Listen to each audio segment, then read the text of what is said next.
into the Jootrh campus, you step into possibilities in health. So as we wrap up things here today, I speak to each and every one of you directly. Yes, you who live and breathe in this community and its environs. You have a stake in the future of JARAMOGI OGINGA ODINGA Teaching and Referral Hospital. This is your moment.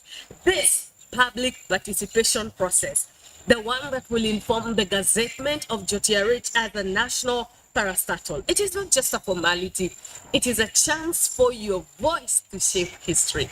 Your experience, your insight, your thoughts on this matter, they carry weight. They will make a difference. Don't sit on the sidelines. Don't think your contribution is too small. Every perspective counts as we forge the path forward together. So I urge all of us to seize the moment. Participate, share your views, let your voice be heard as we take part in writing this important chapter in the history of Jootrh. The future is being shaped right now, right here. Your input is valuable. We are counting on you. My name is Lorraine Nyango from the Corporate Communications and Marketing Department, Jootrh. Karibuni sana.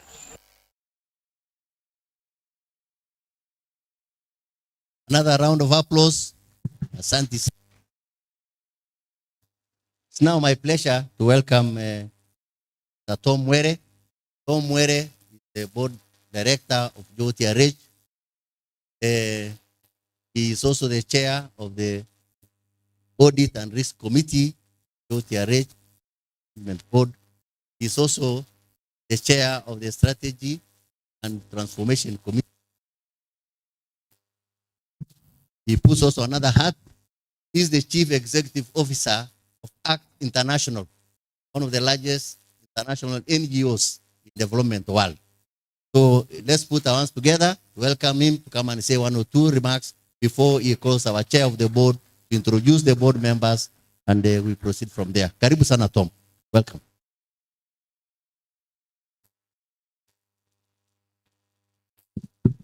Thank you, Bwana CEO. Good morning.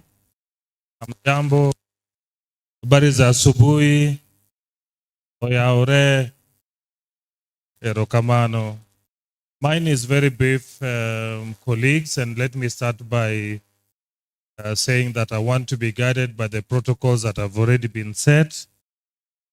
And I want to speak for my two committees that have been working very diligently to make sure that we keep improving in our services, in our processes, in our systems, and also in the using the feedback that we get from our patients and those who visit our facilities to keep making things better. As the chair of the Audit and Risk Committee, it is very important for us as a facility to make sure that we preempt risks that are associated with challenges of our service, missed opportunity to do a good job when our patients walk through our doors, making sure we plan and we are ready every day for those who come to us, and just making sure that we stick to policy, we follow regulations, we comply with standards, and that all staff and board members of this facility respect that. From a strategy perspective, we designed our strategy for the next 5 years, which we concluded at the end of last year, 2020. And we were very ambitious in that strategy. We said that because the county government had made a proposal to make us a county parastatal, we set very high standards for everything that we wanted to do. We set very high targets for our staff at the hospital. We updated our key performance indicators to reflect a county parastatal hospital. And that was already set in motion. And with the coming of the SHA, we have seen changes, a reduction in the number of our outpatients, and an increased number of those who are coming for specialist care. But we had preempted that and we had planned for it.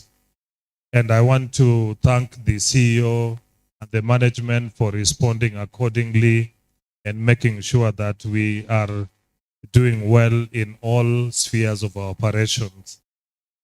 Luckily, we are having this conversation today, which is even a higher level requirement for our facility. And I want to confirm from my committee's observation that we are up to the task. The team at JOTRH is ready. They are prepared. They are doing it.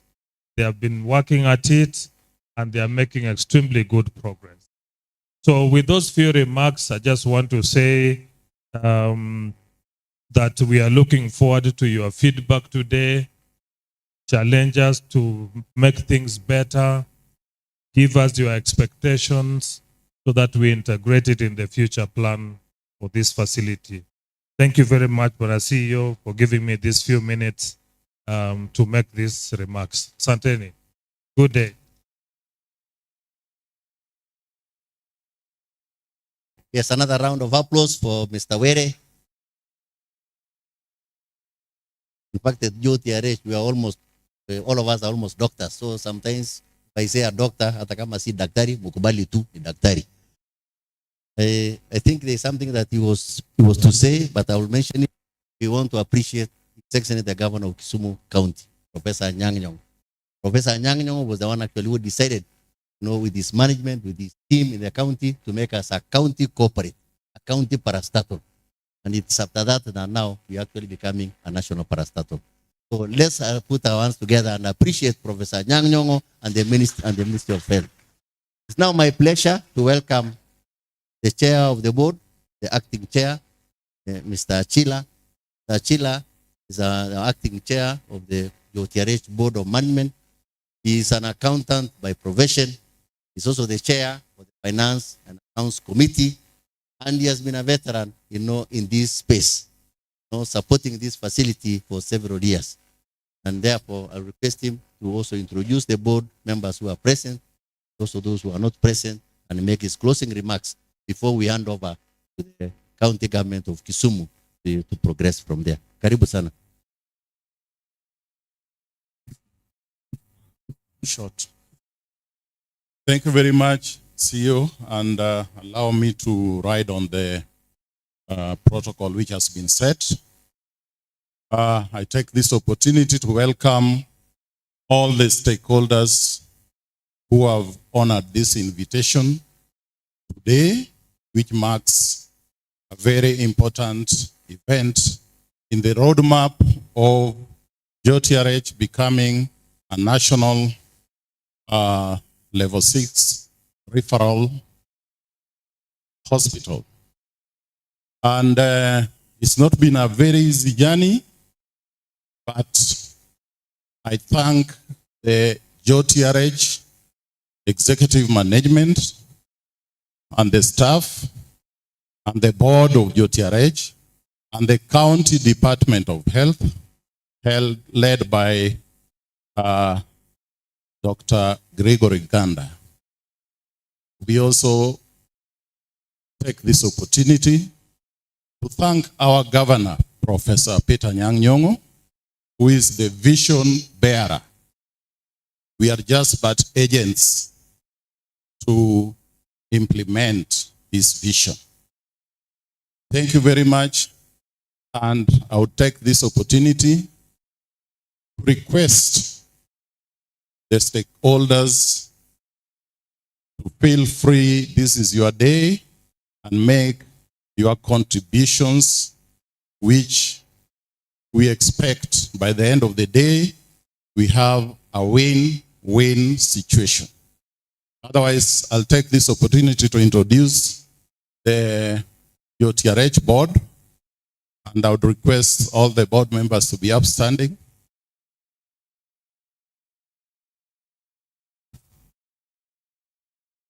Yeah, on my extreme right, I have Madam Rukia Kananje, who is sing SHA in the... Okay, yeah, it's good for your faces to be seen. Sorry for that.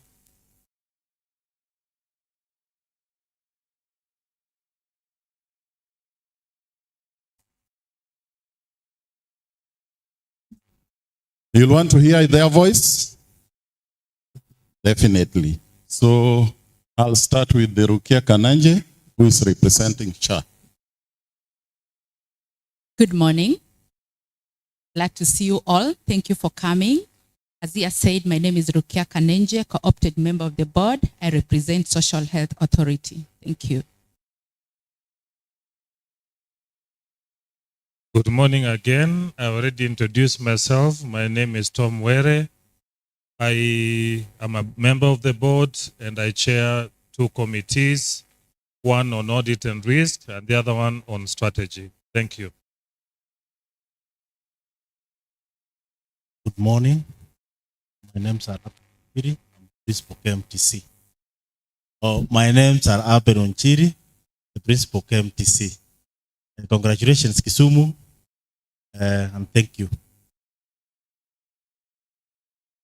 Hello, good morning to you all.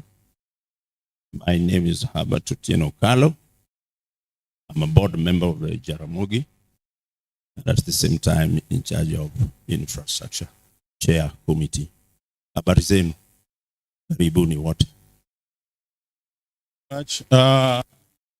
Our chair of the board is Madam Doris Ombara, who's been away on some mission in US. That's why I'm acting in her position today. Then we have representatives of the universities. The Vice Chancellor of Maseno University is a member of the board, normally represented by Professor Gendo. Then we have Uzima University, represented by Professor Boniface Ganda. Then we have the CEC Health, Dr. Gregory Ganda, and then the CEC Public County Government, that is Solomon Orimba. And the secretary to the board is Dr. Richard Lesiampi, who is also the CEO. Thank you very much. We welcome you. Enjoy your day and have it fruitful. Thank you.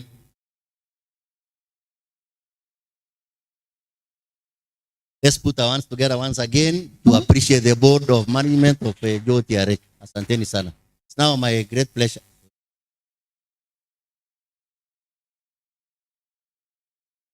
The other member is Mildred Odhiambo, sorry for that, who is the chair of clinical and quality assurance. I'm also the chair of finance, human capital, and ICT. Thank you. Yeah, thank you very much. Yes, I wanted to introduce myself also as a board member. I'm actually an ex-officio, the board. So with that, it's now my great pleasure to appreciate all, I think, I'm told that we have officials, I think the Panyako, who is the head of nursing unions in Kenya, nasema karibuni. I've also seen Dr. Professor Julia, was the former CEO of Jootrh, karibu sana. Dr. Rae, also former CEO. So here, I want to request that all senior delegations or senior delegates, including our MCAs, please, if you don't get space, we're seated at the front there, there's some space at the front here, on my left side. Also appreciate if you can have the national government delegations, whoever is seated, can actually come and sit at the back here. So with that, it's now my great pleasure to welcome our Chief Officer, Dr. Lucy, who has said that Jaramogi is not going to be put on a lorry to Nairobi. Karibu sana. Tumpigie makofi Dr. Lucy when he comes. Asante sana. Ni mzee wa very few words, daktari wa few words. He is a very good surgeon. Hiyo ndio kazi yake. Karibu sana. Thank you, Richard. Thank you very much. Jaramogi is not going. He's going to be here. Right? Honorable members of the County Assembly of Kisumu, all protocols observed. Good morning. I'll be very brief as usual. I want to acknowledge chief officers that are here from Kisumu County and also from our neighbors. I want to ask that they stand up and introduce themselves with their teams, please. Microphone, please. Chief officers. Waziris, I know there's a waziri from Homa Bay. Please, microphone, please. Nani ako na microphone? Waziri, please stand up and introduce yourself and your team if you have. Good morning.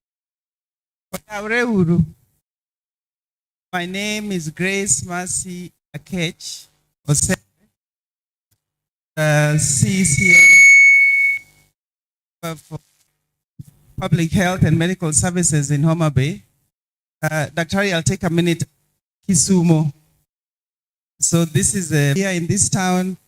My father used to work for the railways, so I grew up at Lower Railway. And now it's changed a lot. I went to Area Primary School here. So, and the prof was my MP. So I'm happy to be here. This is a big milestone, Dr. Harry. And as Homa Bay, we expect you. I'd like to ask my team from Homa Bay to stand up. I know Dr. Vincent Oduor is here. Has he arrived? CEO. Dr. Harry, say your name. Thank you. Thank you very much. County referral. Dr. Waziri, thank you for coming. It's a sign that we are going to work very closely with Homa Bay. National government officials, our county commissioner and his team, please introduce yourselves. National government officials from AWS, apart from Afia House that have been introduced. Team leads.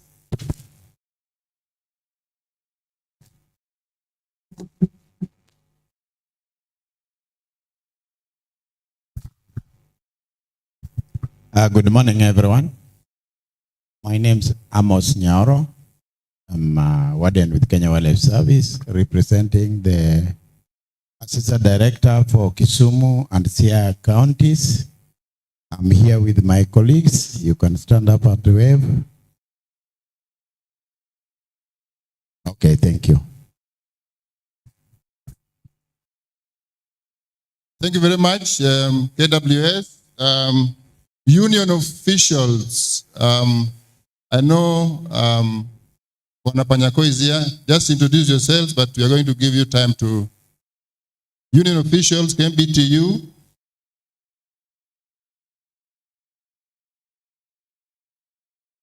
Union officials,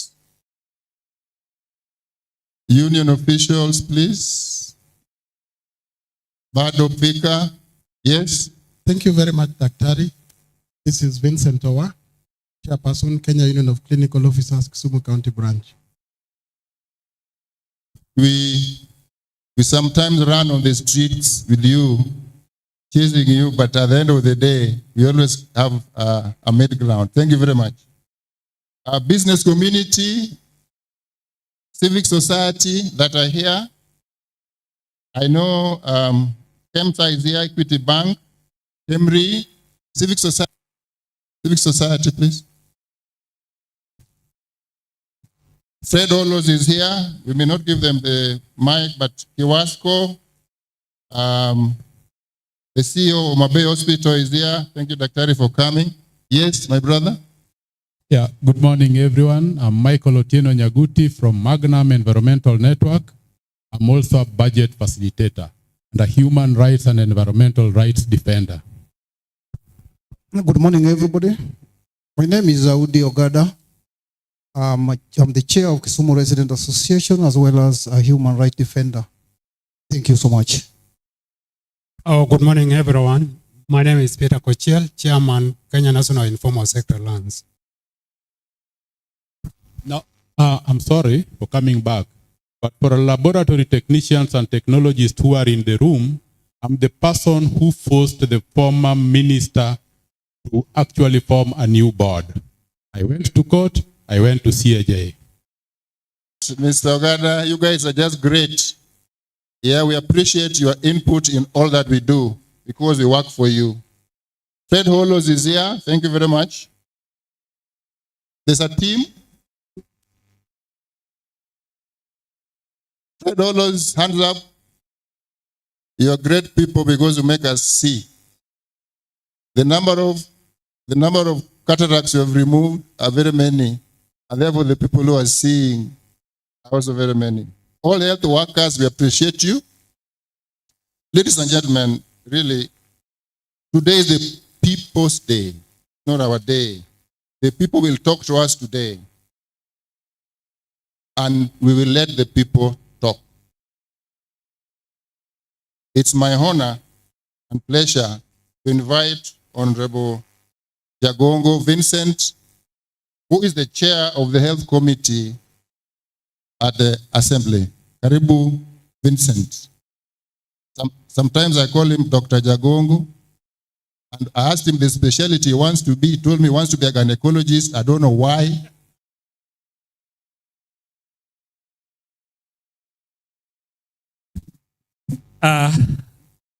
Thank you. To our guests from the National Government, Ministry of Health, the legal team, Chief Officer Health, the CC members from other counties and from Kisumu County, the CEO, Dr. Lesiampe, the staff of JOTRH, members of County Assembly, and other guests, good morning. Watu wa Kisumu, good morning. Watu wa Kisumu, oi. I want to take this opportunity to thank our people of Kisumu first for turning up to this event. Mine will be brief, just to acknowledge the presence of the County Assembly who are present here. We have got staff from the County Assembly and members of the County Assembly. I would just want them to stand and maybe just wave. I know you will be very instrumental during the plenary session. So just stand up and wave. I know there are still members who are still on the way. Just stand up and wave. There are still members who are on the way. Thank you so much. Members who are still on the way, we will wait for them and they join us as we continue with the program. The Kisumu people, this is the moment that we've been waiting for. We've had several discussions at the Assembly regarding the elevation of our hospital to level 6. And we believe we need to get inputs of all of us. So I want you to be as open as you can during the plenary session so that we air our views so that they are captured and they become part of the order, the order and part of the legal notice that will be taken to the national government activity. Otherwise, I want to thank you so much for coming. We are here till the end to ensure that the process goes on well and to give all that we have as an assembly to ensure that our hospital is elevated to level 6. We believe with the elevation, we no longer have patients being referred to Tenwek Hospital, to Kenyatta Hospital, to Moi Hospital. Thank you so much. I will take back the microphone to the Chief Officer to proceed with the remaining part of the program. Thank you.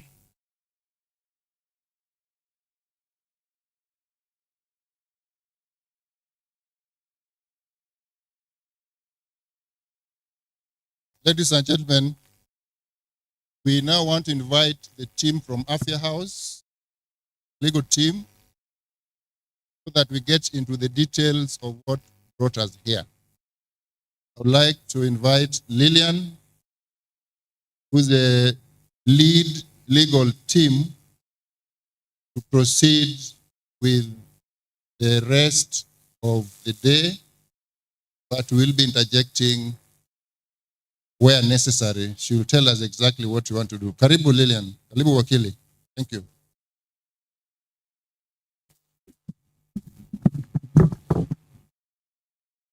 Good morning. How are you? It's nice to be in Kisumu today. My name is Lillian Wanjiko. So I've come from very far.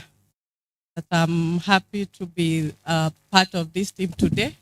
Why we are here is because of this that was published.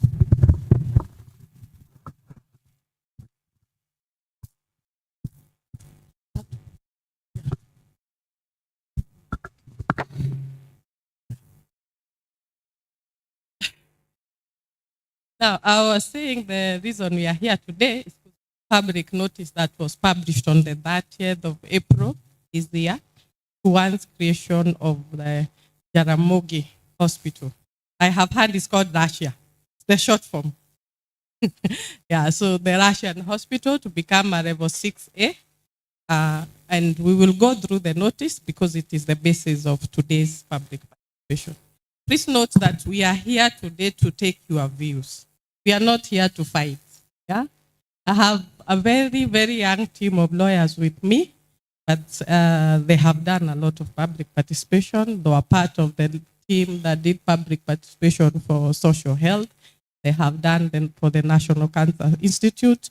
We were here late last year dealing with digital health, this same hall. They have also been involved in creation of the regulations under the Tobacco Control Act. So they are very well versed with what they are doing today.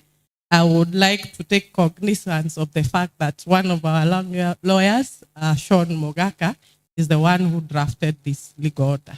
Sean, yes, he's the one who did the legal order. Our other young lawyer there today is going to be Fundi wa Mutandao. He's our ICT expert. It's called Shada Koech. And David is the one who drafted this public notice and the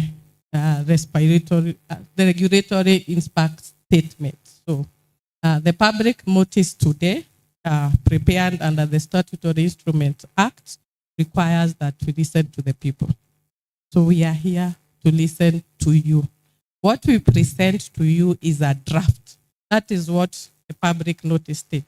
It's a draft. So we will hear your views. I've heard there are a lot of public and human rights defenders with us today.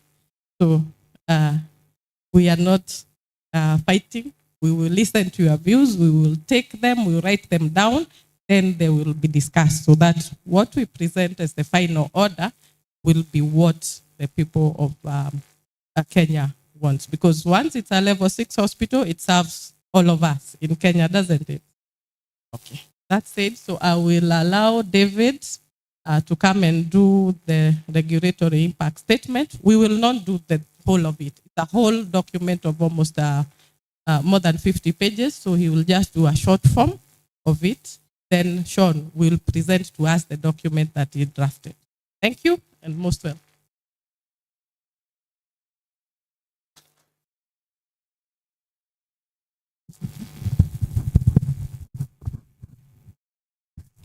Good morning. Good morning. My name is David Igesha. I am a legal officer from the Ministry of Health. I see a few shocked faces. Yes, I am a lawyer, despite my miniature body. But it's a pleasure to be here. I've been at the Ministry of Health for over 2 years now. So mine is a presentation on the regulatory impact statement. Now you may have a pamphlet with you.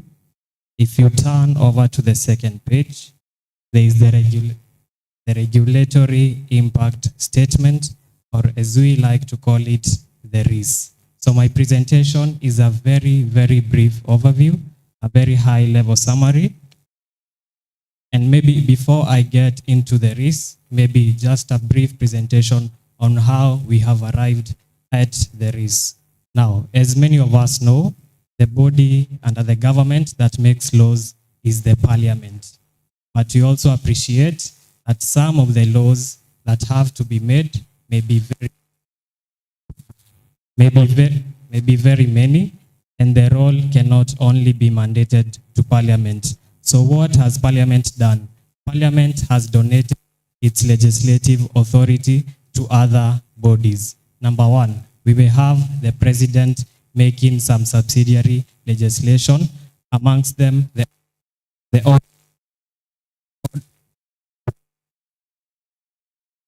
sorry about the mic. I think I can proceed. So one of the powers that has been given to the President is to make subsidiary legislation such as the JARAMOGI, OGINGA, ODINGA, Teaching and Referral Hospital Order. Number two, this power has also been given to cabinet secretaries. So you will find in most acts of parliament, there is a power given to a cabinet secretary.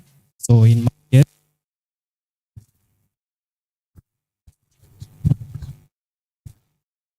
okay, I think that's better.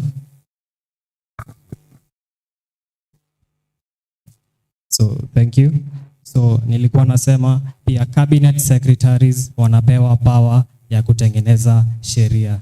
Now, for our case, ni rais amepewa power ya kutengeneza the legal notice for the JARAMOGI, OGINGA, ODINGA Teaching and Referral Hospital. Now, rais akitengeneza hii sheria, kuna sheria pia inamguide, inaitwa the Statutory Instruments Act. Now, the Statutory Instruments Act inasema ukitengeneza hii sheria na unaona itakuwa na impact kwa community. Kama hii sheria JARAMOGI itakuwa na impact na the Western community, lazima utengeneze kitu inaitwa the Regulatory Impact Statement ama the RIS ambayo uko nayo sahi. So the RIS inafanya nini? The RIS inatueleza tukipitisha hii sheria, when we pass this law, what will be the likely impact on the community. Number two, inatuambia pia what are the benefits, ni matokeo magani tutayapata tukiestablish hizi law, na inakompariwa na pesa zitahitajika, what are the costs associated with implementing the law. Now, tukiwa na hiyo background information, tunaweza ingia kwa the RIS, na nimesema purpose yake ni kutueleza impact ya hii sheria ikikuwa implemented itakuwa nini, na imetengenezwa pursuant to the Statutory Instruments Act. Now, just an overview of what I'll present. Number one, objectives ya hii sheria tunataka kutengeneza. Number two, what are the expected effects? Number three, do we really need to make the order? Kuna njia ama mbinu zingine tunaweza tumia kuimplement chenye tunataka kuachieve. So what are some of the alternative approaches that we may use to achieve our objectives? Number four, kuna cost benefit analysis. Tuangalie pesa tutatumia ukikompare na benefits ambazo tutapata.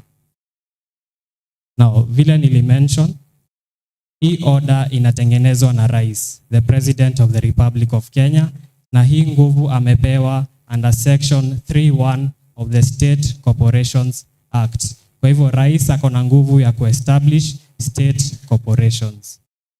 So once we implement this law, tukitengeneza sheria tuipitishe, ni aje tutaweza kuachieve objectives. Number one, hospitali sahi iko under county. It's a level 5 facility.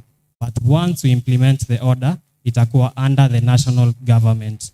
Ukiangalia 4th schedule ya katiba yetu, inasema national referral facilities fall under the national government. So one of the implementation frameworks itakuwa how do we transit? Tutatoka aje from county to national government. Number two ni human resource. Wale staff, wafanyikazi wenye wako JARAMOGI sahi, how will we transit them once we implement the order? Na hiyo mtaiona my colleague Sean ataelezea. Number 3, and the most important one, ni ya kwamba Jaramogi sasa itakuwa a state corporation.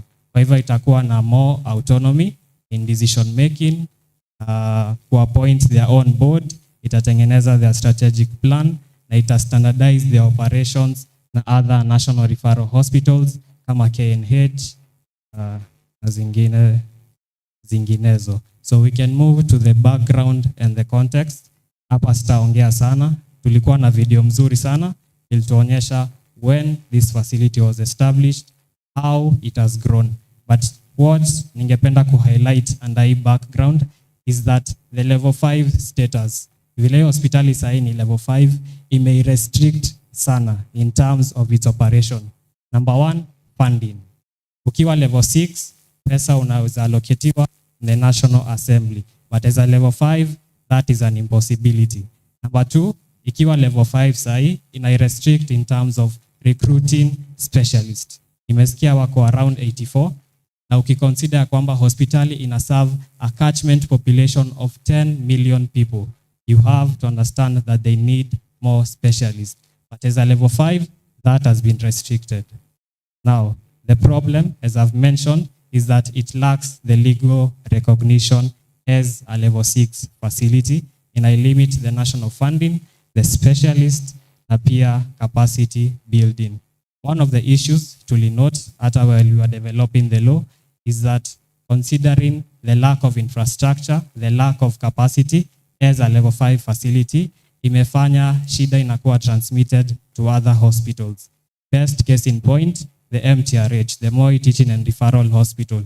So you get whatever Jaramogi cannot offer, it has to refer to the MTRH, na inasababisha overburdening of the capacity of MTRH. Now, sheria ambayo inakuwa developed inataka kuaddress hizi challenges aje. Number 1, ita ensure funding, allocation of money from the National Assembly. Number 2, ita align na the UHC agenda. UHC ni kusema quality healthcare services for all at affordable costs. Number 3, ita support the national decongestion ambayo inaonekana MTRH na other hospitals. So our policy and legal framework, nini inatuguide tukitengeneza hii sheria? Most important, Article 43(1)(a) of the Constitution ambayo inasema kila raia akona haki ya the highest attainable standard of health. Number 2, the 4th schedule kama vile nilimention inasema national referral facilities zina fall under the national government. Sheria ya pili na to guide ni the Health Act. The Health Act ndio inasema what is a level 2 facility, a level 3, a level 4, a level 5 and a level 6. So that categorization of levels iko under the Health Act. Tukona pia the State Corporations Act ambayo my colleague ataiongelea, ya kwamba inasema president akona power ya kuestablish state corporations, and that is under section 3(1) of the State Corporations Act. Tukona pia the Kenya Health Policy, the Vision 2030 na the Health Sector Referral Strategy. Now, what are the specific objectives of the order? Ni nini malengo specific ya hii sheria tunatengeneza? Number 1 ni kurecognize Jaramogi kama National Referral Hospital, we establish kama state corporation, ita expand specialized healthcare. So you will see under the purposes of the legal order is to ensure that there is expansion ya zile matibabu ambayo Jaramogi ita offer. Kuna pia kusupport training, research and innovation, na ita strengthen national referral systems. So what are our expected outcomes? Once we implement, ni matokeo magani tunatarajia from the implementation of the law? Number 1, watu wataweza ku-access specialized care. Number 2, clinical outcomes. Tukirecruit more specialists, kutakuwa na improved clinical outcomes. Ita strengthen training and retention. Kutakuwa na better emergency preparedness, na kutakuwa na sustainable governance. So chapter 6, ukiangalia hata kwa hiyo pamphlet tuko nayo, kuna the cost benefit analysis. So benefits sitaki kurudia sana kwa sababu ndio imekuwa the meat of my presentation. So what are the costs? Ni gharama gani tutahitaji kulipia ndio to implement the Jaramogi order? Number one, kuna infrastructure upgrades. It being a level 6, inamaanisha lazima to upgrade infrastructure ya Jaramogi. Number 2, kuna administrative and governance related costs. Ukiangalia the order ambayo my colleague atapresent, utaona there is a board that has been established. There is committees of the board that may be formed by the board, na pia kuna staff ambao watakuwa pale. Number 3 ni the transition costs. So when we are moving from county to national, kuna cost pia lazima tutaincur. So chapter 7 is on consideration of the alternatives. Hii ni kuuliza, do we really have to make this law? Is there any other method we can use to implement our objectives? So kwa sheria unaangalianga 3 options. Number 1, maintaining the status quo. Hiyo ni kusema tuendelee vile tu tuko. As a level 5 facility, tuendelee vile tu tuko. Now, the challenges that we may incur with this, itaendelea kustrain the Moi Teaching and Referral Hospital, number 1. Number 2, ita limit access. Infrastructure ikiwa a level 5 facility, haitaweza kuserve the 10 million people that it is intended to serve. Number 3, infrastructure na services zitabaki kuwa underdeveloped kwa sababu hakuna pesa. So, option number 2, to implement administrative measures. So hii ni kama tutengeneze policy ama directive ikuwe issued. Now, this is a good option, but it lacks the long-term effect of a law. So unaweza peana directive leo, but utapata it's a very short-term option na ina offer short-term support na ina lack the legal status ya kutengeneza sheria. So number 3, our preferred option, and I hope it is also yours, is to implement the legal order. So chapter 8, this is the second last chapter, is what we are here to do. Public participation and consultation. Sisi we may take only 1 hour just to present, lakini we want the better part of the day to be you people responding to us with your proposals, with your questions, with your recommendations. So engagements tutakuwa na nyinyi, tutaenda pia Wizara ya Afya kwa sababu sasa itakuwa under the national government. Tutaenda parliament, tutaongea na committee ya health, committee ya delegated legislation, na pia tutaongea na medical training institution na civil society organizations ambazo nimeona ziko well represented pale nyuma. So the last chapter is on the implementation of the legal notice.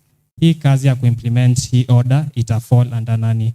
Itafall under the Ministry of Health kwa sababu sasa itakuwa level 6 facility na watasaidiana na the board of directors ambayo mmeona akijiintroduce hapa. So what is our recommendation and our conclusion? Jaramogi ikuwe a level 6 facility. So that is all from my side. I'll invite my colleague to present on the order itself. Asanteni sana.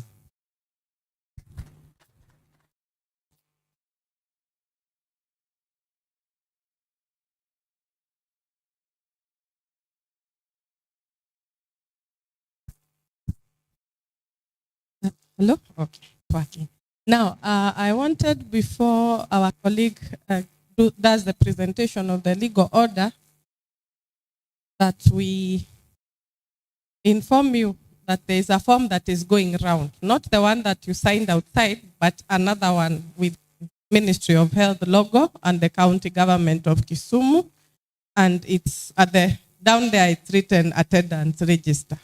This is the form these are the documents we require to take to Parliament. So we kindly request that you sign them. They are circulating within the room. If you have not signed, kindly ensure that you do. We will soon be circulating another document, still same heading, but at the bottom it's written feedback form. We have not circulated yet because you don't have the information. So as soon as we are done with the legal notice, the legal order, then we will require that you do for us feedback in written form. So again, kindly ensure that you put your name and where your organization or area of residence so that we are able to use these documents to present to Kwa pamoja. Tuko pamoja. Hamjaanza kulala. Haya. John, kuja.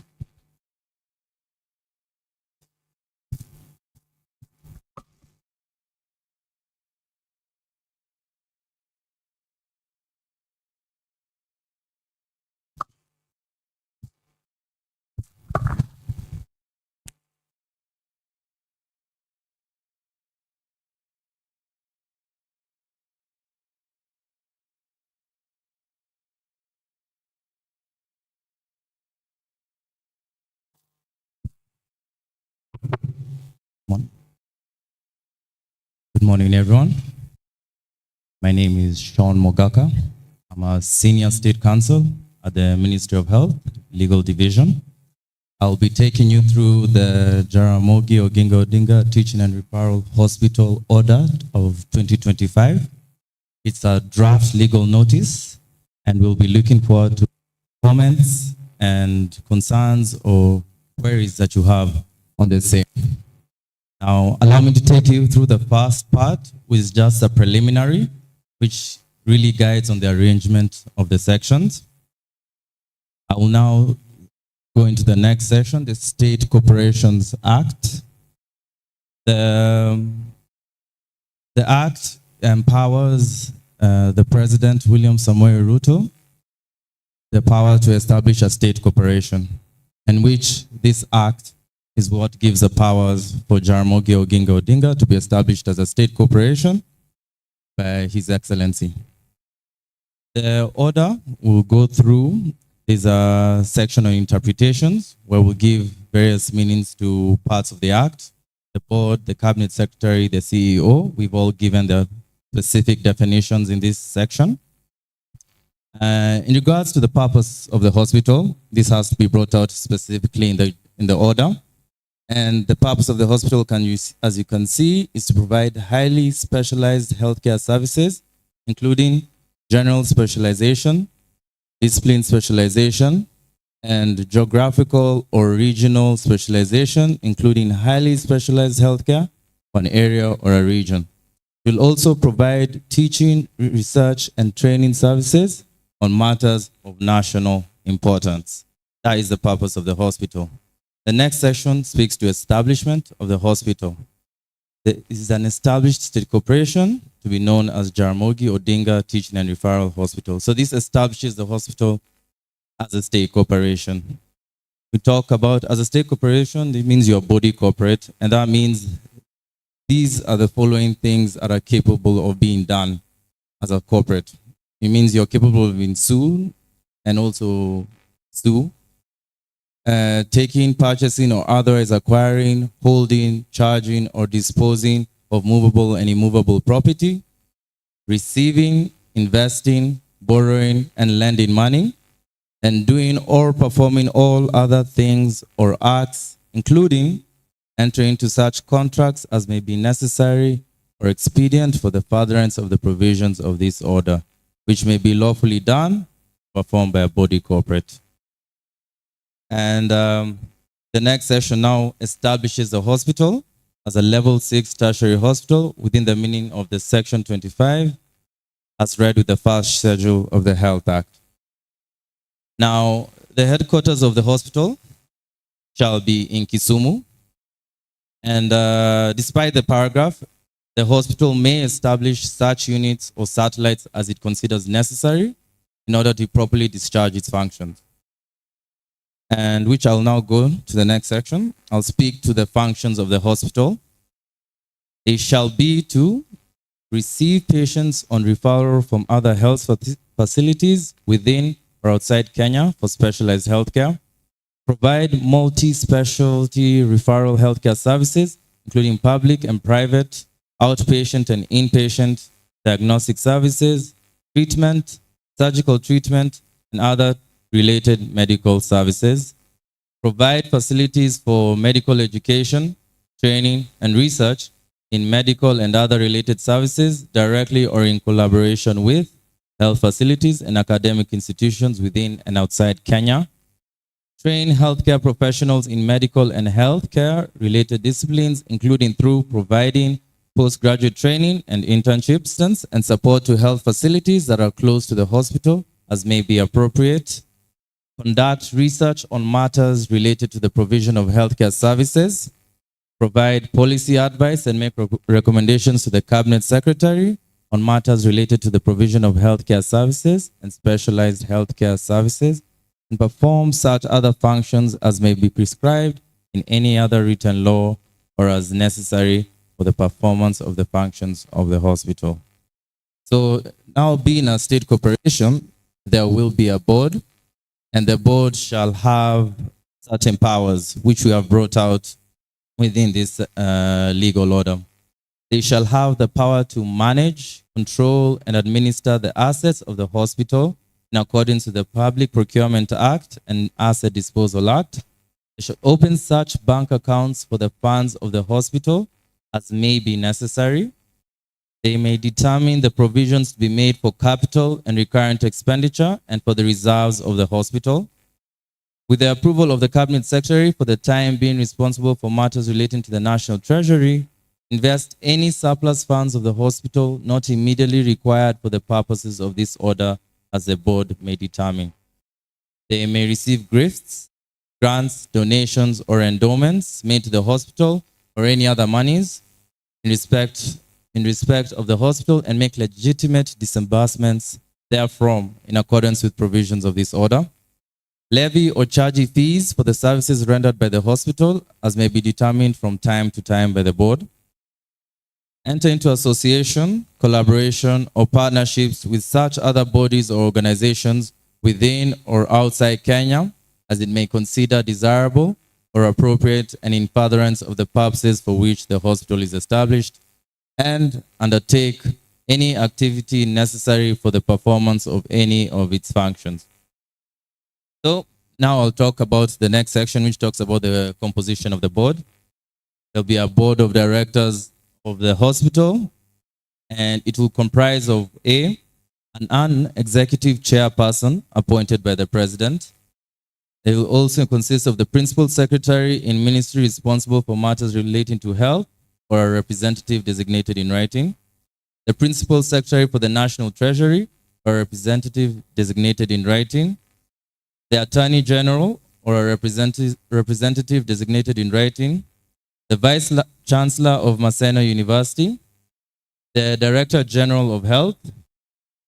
3 other members not being public officers appointed by the cabinet secretary, and a chief executive officer who shall be an ex officio member of the board.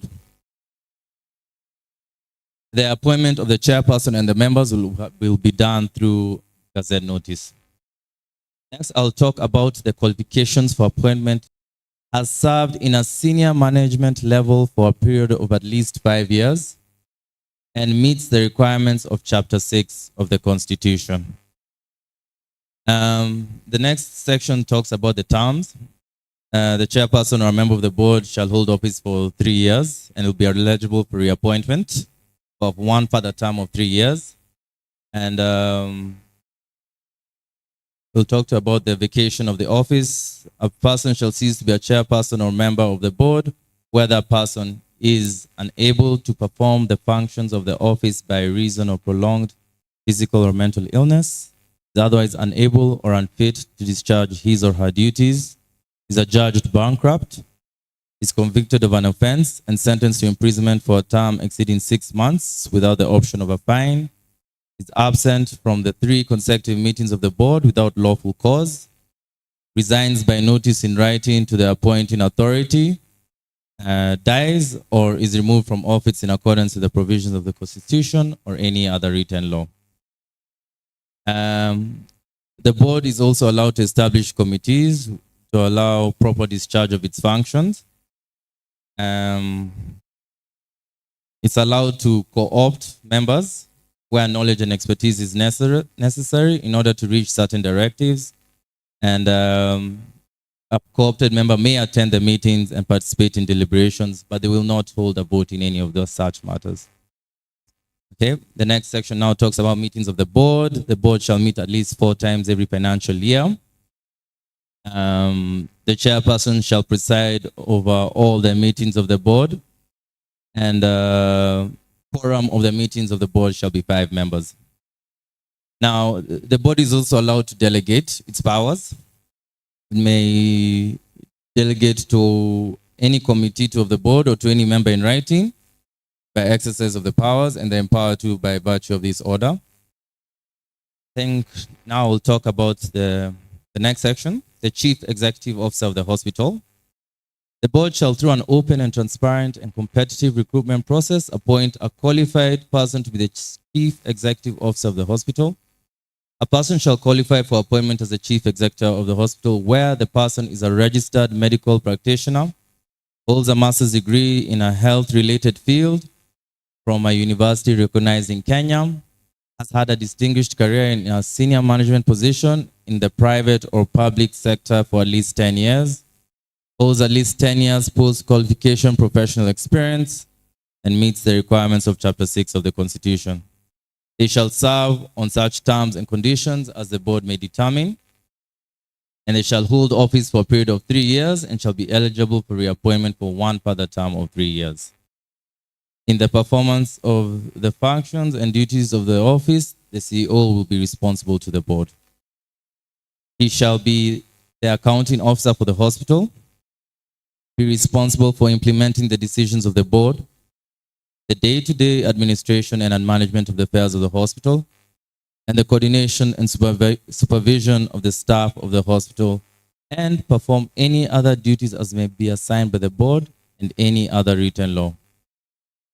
A CEO may be removed from office if he has an inability to perform the functions of the office arising out of physical or mental infirmity, gross misconduct or misbehavior, incompetence or neglect of duty, conviction of an offense relating to the functions of the hospital with a sentence to imprisonment for a term exceeding 6 months without the option of a fine, being adjudged bankrupt, being declared as being of unsound mind, violation of the Constitution or any other written law, or breaching any other grounds specified in the terms and conditions on service of the board. The board, in terms of staff of the hospital, let me move now to the next section. The board shall, through a competitive and transparent process, employ such officers, agents, and other staff as may be necessary for the proper discharge of its functions under this order, upon such terms and conditions of service as the board may determine upon the advice of the Salaries and Remuneration Commission. I'll now talk, the next part talks to remuneration, but I'll now focus on funds of the referral or hospital. So the funds of the referral hospital shall comprise of A, monies appropriated by the National Assembly, B, monies or assets as may accrue to the hospital in the course of the exercise of its powers or in the performance of its functions under this order, monies from fees paid to the hospital in respect of the services offered by it, monies as may be payable to the hospital pursuant to this order or any other written law, gifts, grants, donations, or endowments as may be given to the hospital, and monies from any other lawful source as provided for by the hospital. It should be noted that all the funds donated, lent, or issued to the hospital under this order shall be accounted for and appropriated in accordance with the Public Finance Management Act. The financial year for the hospital will be the same as all other public institutions. It will run for a period of 12 months and then ending on the 30th day of June each year. Sections 21 to 24 of the legal notice speak mostly to financial provisions and basically to provide how the board shall be in compliance with the Public Finance Management Act and the Public Audit Act, and gives provisions thereto on the same. Now, I will now proceed quickly to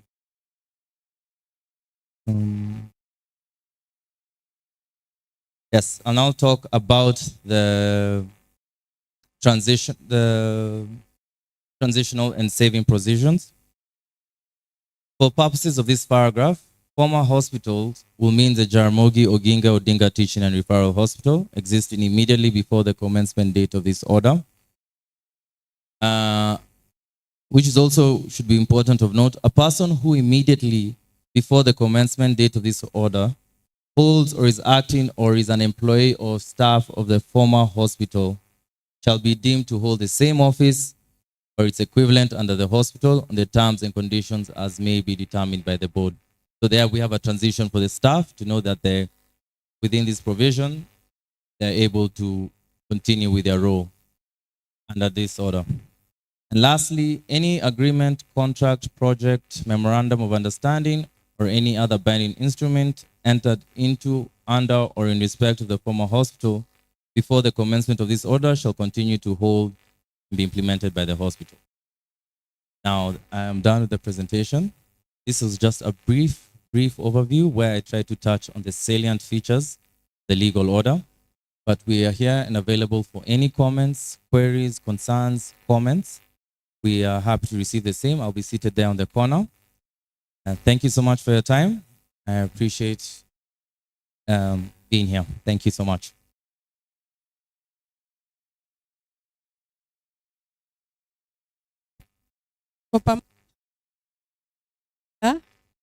Tuko pamoja. Wafanyikazi tumesemekana president akisign tunaendelea na kazi kama vile iko sahi until the human resource instruments are created under other terms and conditions. Sasa tunataka kusikia maswali, tunataka kusikia comments na tunataka kusikia vile tuta-improve your legal order. Sawa. The floor is open. I hope we have another mic that can circulate. We will take like 5 groups of questions. We try to explain. It's not to answer, it's to explain. Where we cannot explain, where we will just require to take the information and forward it to our questions, we shall do that. So who will take the first question? Hey, that was fast. Have a team of 2 young people who are circulating the forms. Please cooperate with them so that if you are not able to talk, we can have your comments written down. Thank you. We have the mic coming here. First question here. Oh, okay. Thank you. Just allow me. Okay. Good morning. My name is Abraham Owino, a resident of Kisumu, born and raised here in Kisumu. I come from a ward called Railways Ward. Well, I just have a concern, and I'm happy there's my brother.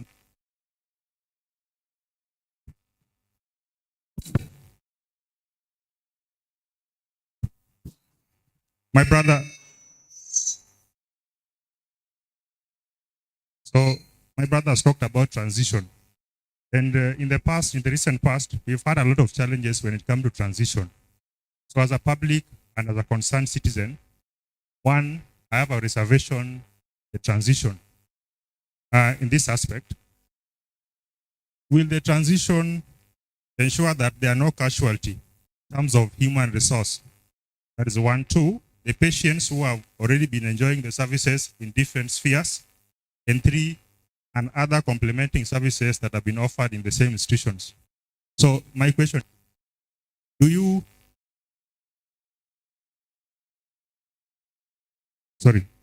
you formulated a transition committee to ensure that all these challenges are not, people don't experience these challenges? Third, I know when you join transition, there are people.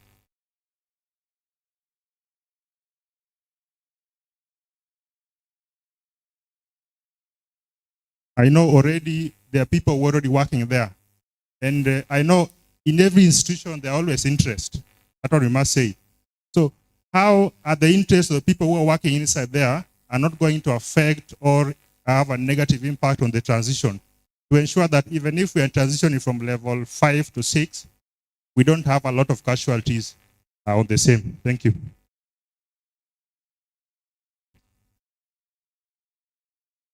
So can you just state your name again? My name is Abraham Owino. From? From Railways Ward, Kisumu County.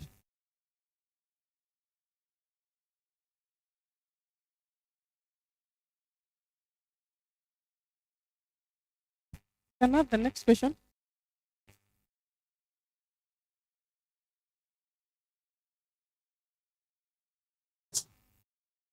Thank you very much. My name is Walter Nyakinda. I have two concerns. One is on the formation of board. Number one, the Constitution of Kenya, Article 54(2) says persons with disabilities must be included and be considered in all the boards and any other government structure. And the best way to delineate persons with disability, and that has been a trend, is during the draft of any law. If you look at the Article 8 of this, you realize that there is no provision for persons with disability. We want it to be expressed, not hidden under 3 other members. We want it to be that a representative of persons with disability in the board. Even as we speak, as currently constituted, Russia, as locally known, the hospital does not have, the board does not have a representative of persons with disability, and we may not accept delineation again. So that one needs to be corrected. On the same, if you look at Article 8, 1C, is it 1E? Not B, E. The composition, under the composition of the board, you see the Vice Chancellor of Maseno University. That is where my concern is. We talk of an institution or institution related to services offered in Russia, not an individual institution to be like a permanent member of that board. So the logic is, if you bring in Maseno, we have Osema University doing the same, Kisumu Polytechnic offering the same. Where will they be? What if Maseno has other issue that may not help the hospital?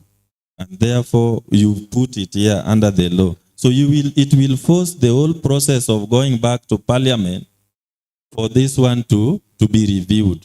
So for that matter, in the interest of the public, let it be institutions offering related services to this hospital, not Maseno University.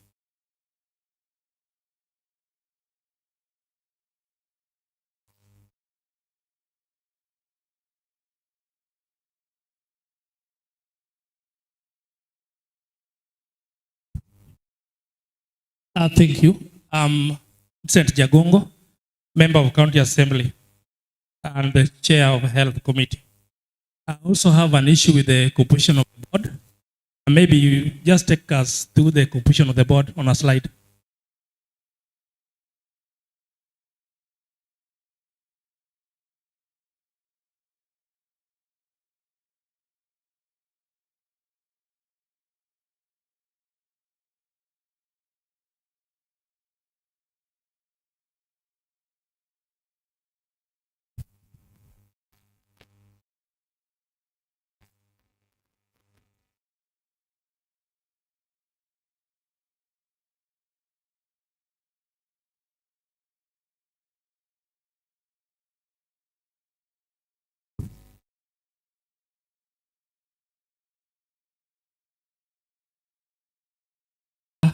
If you look at the membership, will be the non-executive chairperson appointed by the president.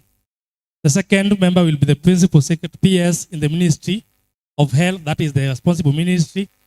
And again, another principal secretary in the National Treasury, which is okay. Then the Attorney General. Then again, F, the Director General in the same department. So to me, I feel we have almost 7 members from the ministry. And again, if you look at, there's a part for the PS, the last part. the 3 other members not being public officers appointed by the cabinet secretary. It's not specific where.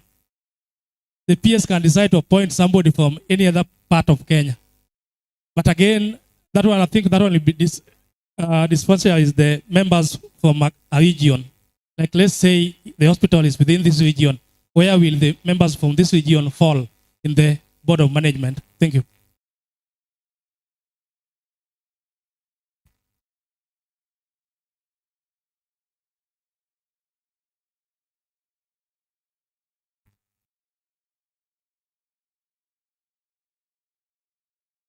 Thank you very much. Thank you for presenting a very written document. My name is Boniface Okoganda. I'm a teacher, I'm a professor of medicine.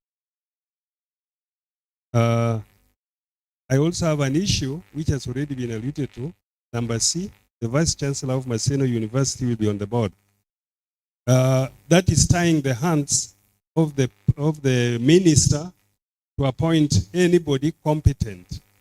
Maseno might not be performing well at one time, and because of growth at the moment, we have 2 chartered universities which are accredited, and they have been accredited to use JARAMOGI OGINGA Hospital as a teaching hospital. It is fair to give both a chance to serve on the board, because as far as human resource is concerned, they contribute a lot to the doctors who are working in the hospital, just like Maseno. So I suggest that we substitute, we say Vice Chancellor from any of the accredited medical related institution. Thank you. Okay, I want to start with those ones so that you see, then we take the next batch so that we don't forget. I will start with the issue of Maseno. I think the best we can do as a team is take note. Yeah, we will not try to explain why Maseno is there and not any other university. So what we will do with my team is we will take notes and we will advise the cabinet secretary that those are the sentiments that have come up. In terms of the membership, yes, there is need for us maybe to just put or define the area and the competence, the people under section G. So again, we'll take notes and we make sure it's part of the matrix.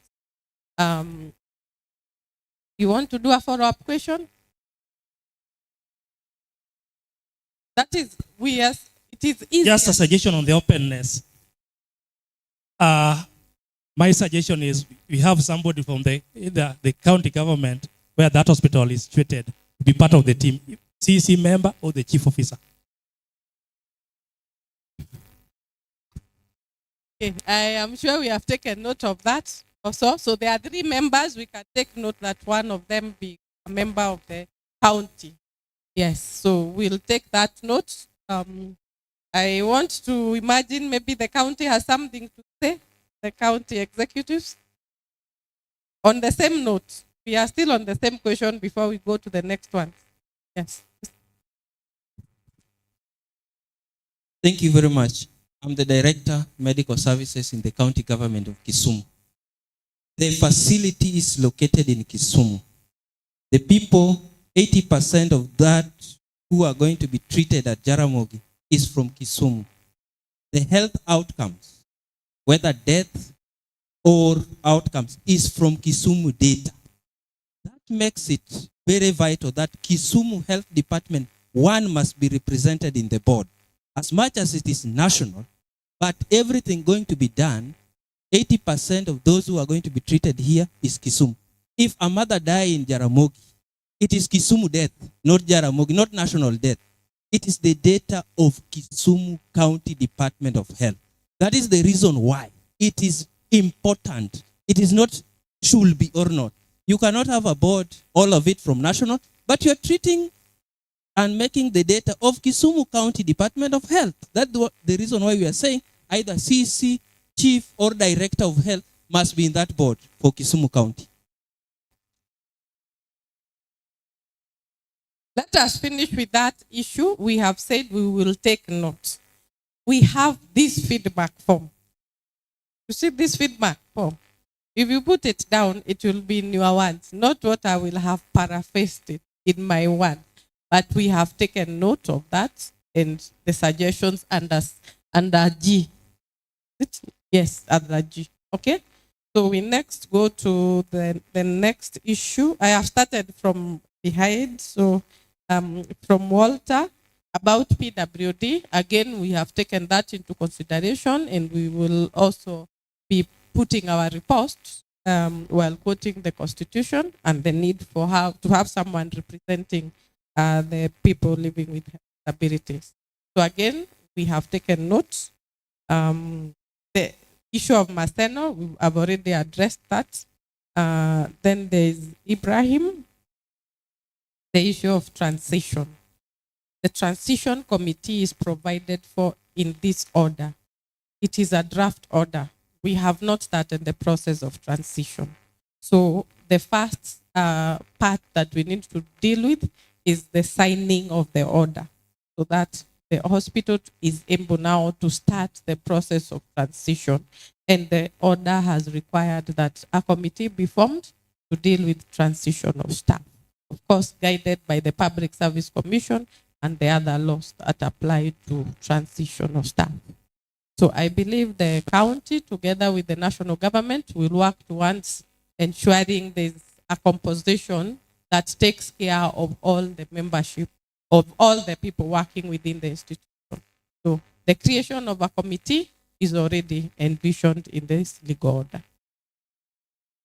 I think I've mentioned, I've dealt with all issues as far as those concerned. So we will go to the next one.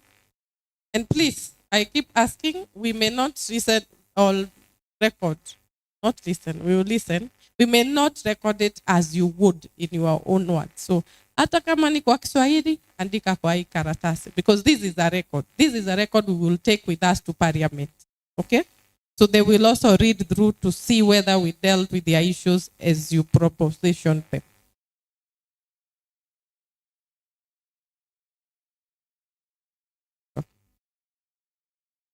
So kindly, we will take the person with the mic.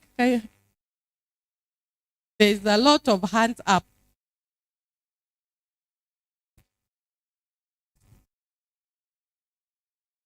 Thank you very much. Called Owa Vincent, representing Kenya Union of Clinical Officers. Sorry, Vincent Owa, representing Kenya Union of Clinical Officers. And I'm also, of course, a resident of Kisumu County. There's this part that that the CEO must be a medical practitioner.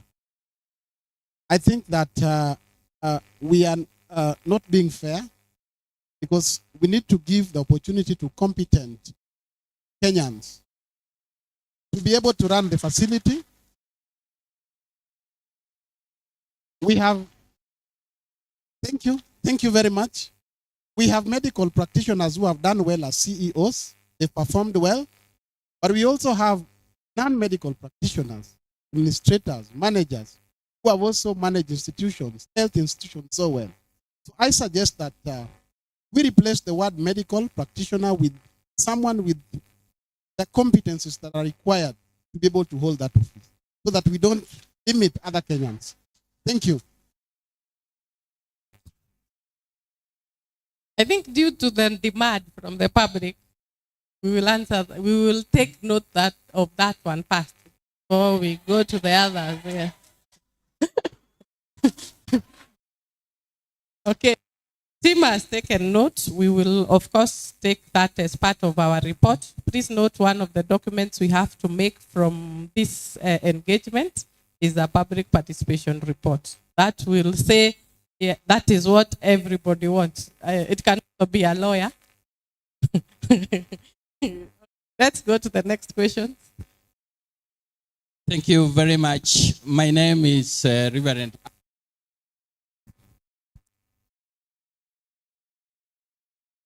My name is Reverend Andrew Boyo. I represent Anglican Church of Kenya, the Diocese of Maseno South. and this is where Jaramogi Oginga Odinga sits. I am surprised that nearly everybody and all presentations are concerned with who is going to sit, the transition. There is a dire need. Right now, the current Jaramogi level 5, there are no equipments which are very crucial. Relatives are being referred to another county, Eldoret, and many others. We have not been told the budgeting process and the funding process as to how fast this level 5 is going to get the most essential machines like the scanners. Can somebody take us through that process? Can we envisage how long it is going to take to make level 6, this level 6 hospital ideal, so that we don't go so far? Even now, somebody is being referred, a patient is being referred right away. Thank you. Somebody should take us through. Sorry, I didn't get your name.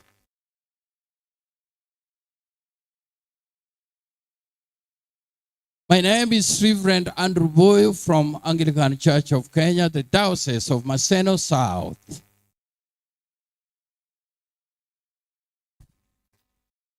Okay, we take another few questions. Hello, everyone. My name is Alois Omondi.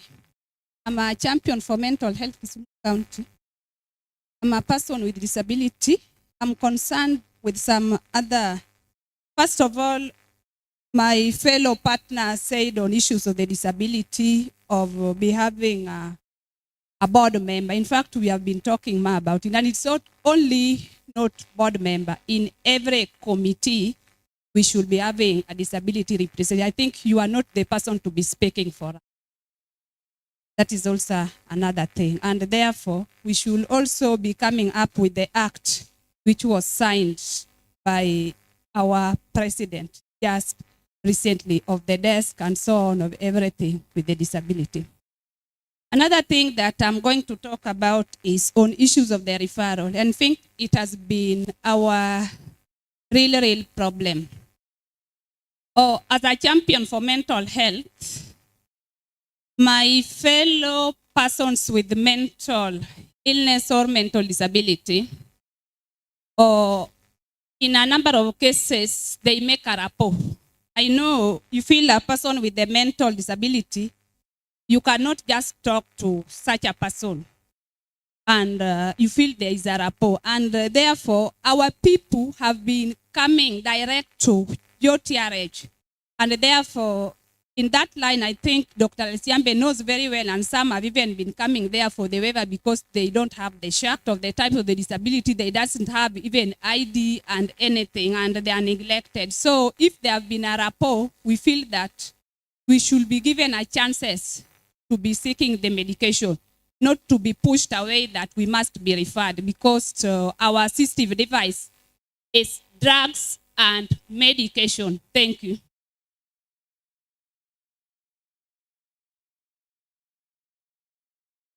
We can take some more.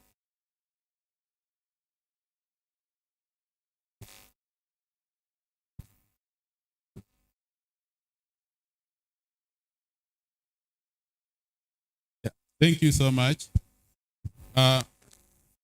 Before I support or critique any of the issues in terms of management, allow me to say the following. As members from this county, we look forward to taming of corruption in the institution through the new status. I support that status. Just allow me to say this. Need your name. My name is Michael Otieno Nyaguti from Magnum Environmental Network. I said it earlier. That is to say, we don't expect staff. I'm looking at you. Problems in your hands. We have seen cases whereby some few people soil your name. They charge us the way they want. They discriminate against money. Two, highly specialized and highly technical services. Why must people from this region still go to private diagnostic centers? We are looking forward to a revamped hospital where we can be able to actually go for all diagnostic services at a lower cost. Observation ward. I happened to have taken my daughter to Kenyatta Hospital way back in 1987, and this is what I observed.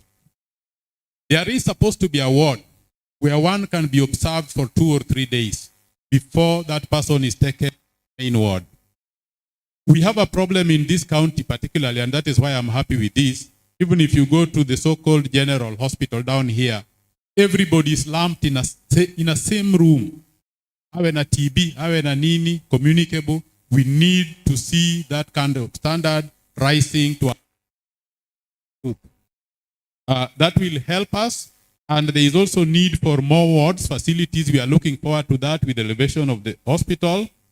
Like I said, separate wards for communicable diseases.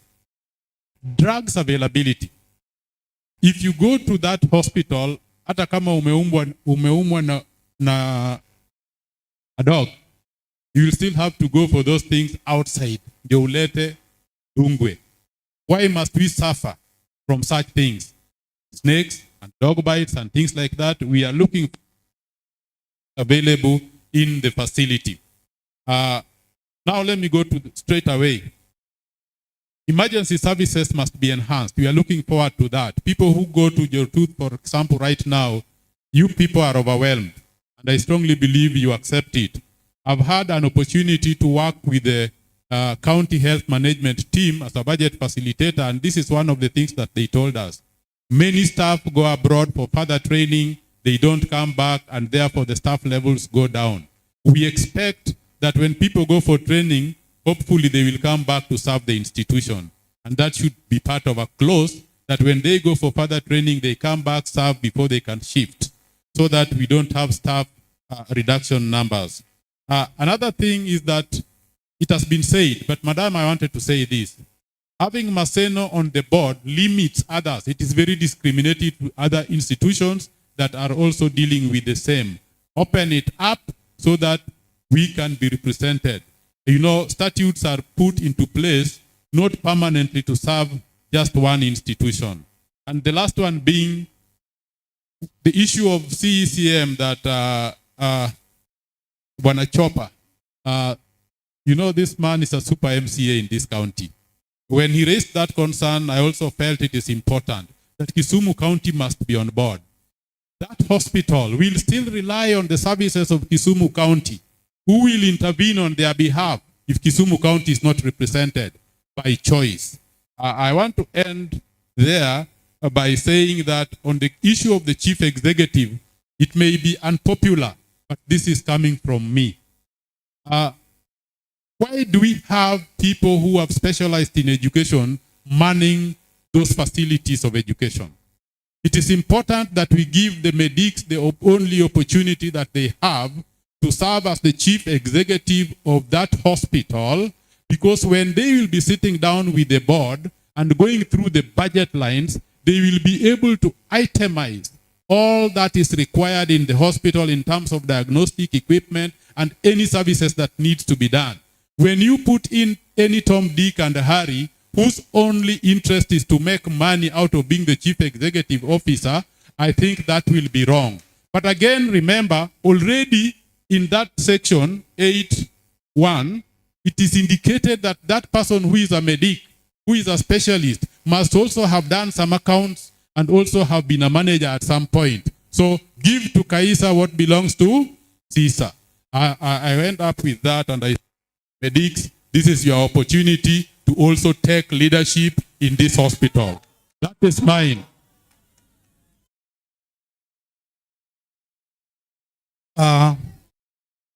Thank you so much. Thank you so much. Yes, yes. Oh, yes. We need to listen to each other. My name is Audi Ogada. I want us to, first of all, agree that the matter that we are talking about is about life. We are talking about life. And that is very key to all of us because without life, we cannot be here.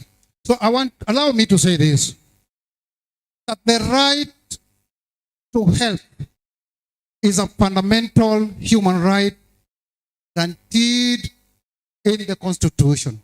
We must agree. It doesn't matter which level we are talking about. We may be talking about level 1, we may be talking about level 2, we may be talking about levels. We must also agree on that. We also have to look at the Constitution, which we have all celebrated. What does the Constitution talk about health? It instructs, because the law, the Constitution, it do instruct, it do demand that under Article 243, as clearly captured in your manifesto, that we must ensure that right to health is guaranteed and respected. Allow me to thank, acknowledge and appreciate both the technical people and the board of our JARAMOGI ODINGA for having reached the level we have run. We know you have gone through a lot of challenges and we must acknowledge that. Allow me to say that we should not restrict the appointment of the CEO. We should not restrict it. We should not. Restricting the appointment of a CEO is unconstitutional, and we all understand that we are in a free state, and any Kenyan, and Madam, I can make reference to those provisions of the article without even reference, and we must respect that. Madam, as we are also transiting from our level to another level, we must also ensure that some of our people who are being detained for lack of funds in our institution, we have patients that cannot afford, and some of them are there. We must also consider them at this level. Are we also transiting with them there? Or what are we doing with our patients that have been detained there? Because that, again, is a fundamental right, members.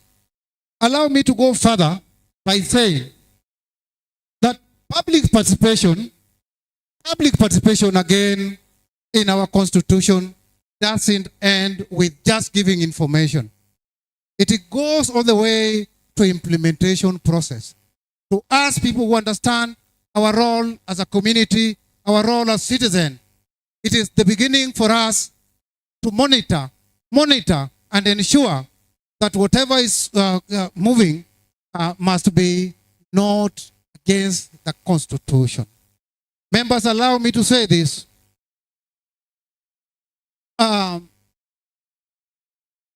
Article 243(2), because I've seen you have put 243(1)(a), but 242 demands that health, and especially emergency health, must be free. That is the Constitution speaking. That is the Constitution speaking. And I want to repeat that that very fundamental provision demands that when we are dealing with people who demands emergency treatment, they must be given free of charge. And at this level is when we can discuss that. I don't want to take much of your time because there are a lot of things that we don't, I cannot say, because I will be monitoring, and that's our role. And it's the role of the citizen. All of us, you are invited to ensure that we track, you monitor what's happening. But allow me to finish by saying that appointing 3 members of the board without naming them is not fair. That issue of reappointment must be listed. Who should be there? And we must also agree that our legislation, our county assembly, who are actually doing the role of representation, we have delegated power to them over that. And it is important that a member of county assembly, especially the chairman of health, should also find himself in that very board so that we feel represented there. Okay. That is the demand of the law. Members, are we together? The role of our county assemblies is representation, and we have delegated that to them. So when we are putting our hospital to the next level, our member, whether it's going parastatal or what, our chairman of the county assembly health committee should be a member of that board, so that when we have a problem, we face him head on. Okay, that is, let me rest there. That is it. So there are quite a number of questions that are repeated. The issue of Maseno, we have taken note.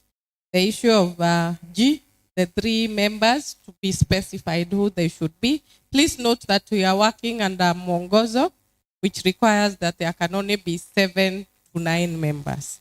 So we can't go beyond the 9.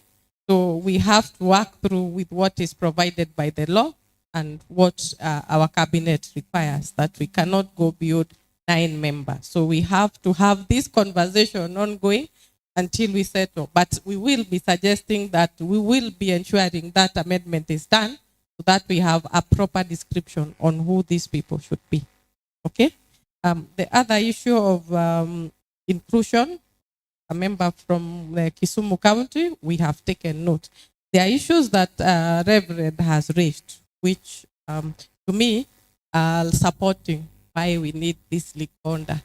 Because after it is signed by the president, then you will have this hospital moving from being a level 5 to a level 6, which means there are more funds, there are better equipment from the national government. The budgeting is done at the national government level. So actually, for me, I think you are supporting that is what is required.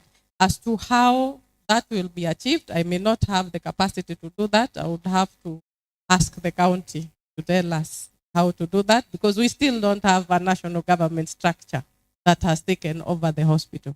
And until such time, we may not be able to give that information. But we have taken note of those sentiments and we will put them in the report so that in future that is done and the people are informed of how that transition should be done and how to best fasten the process to ensure that we don't just move to a level 6 through words, through paperwork, but also through action and ensuring that we have the proper medication, the proper equipment, and the health professionals to deal with it. I think that's the same sentiment that has been raised by Nyanguti on the issue of fire.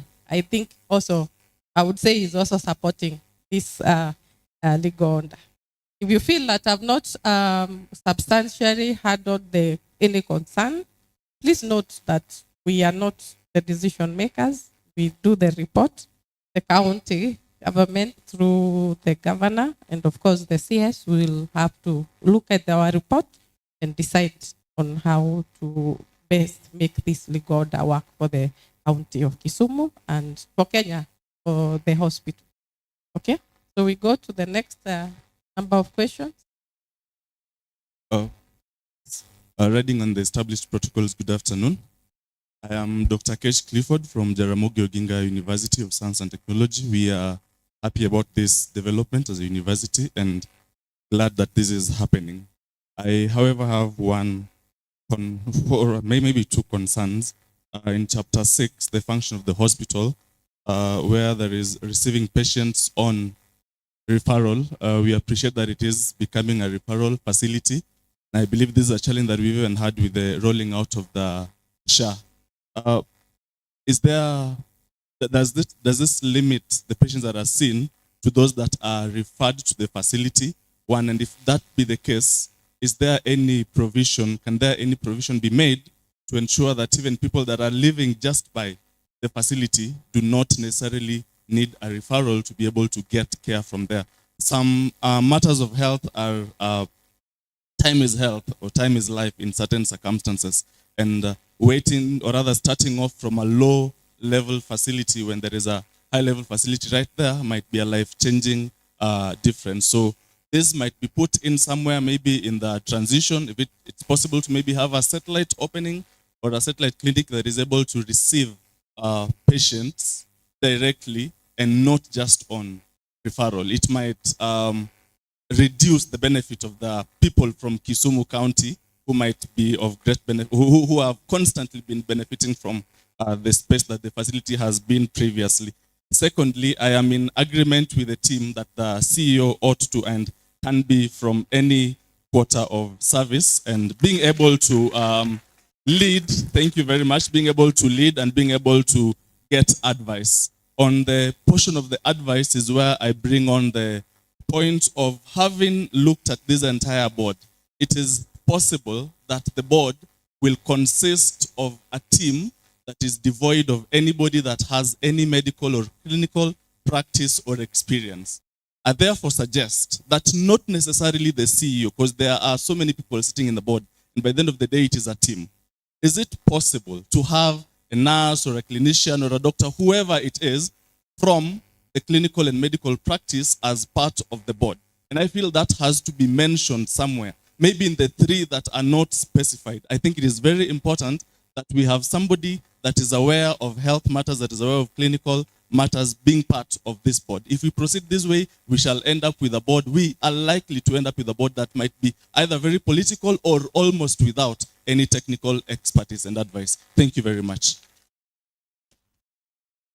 Thank you. I want to be allowed to just answer to the issue of referral, because the CEO one we have discussed.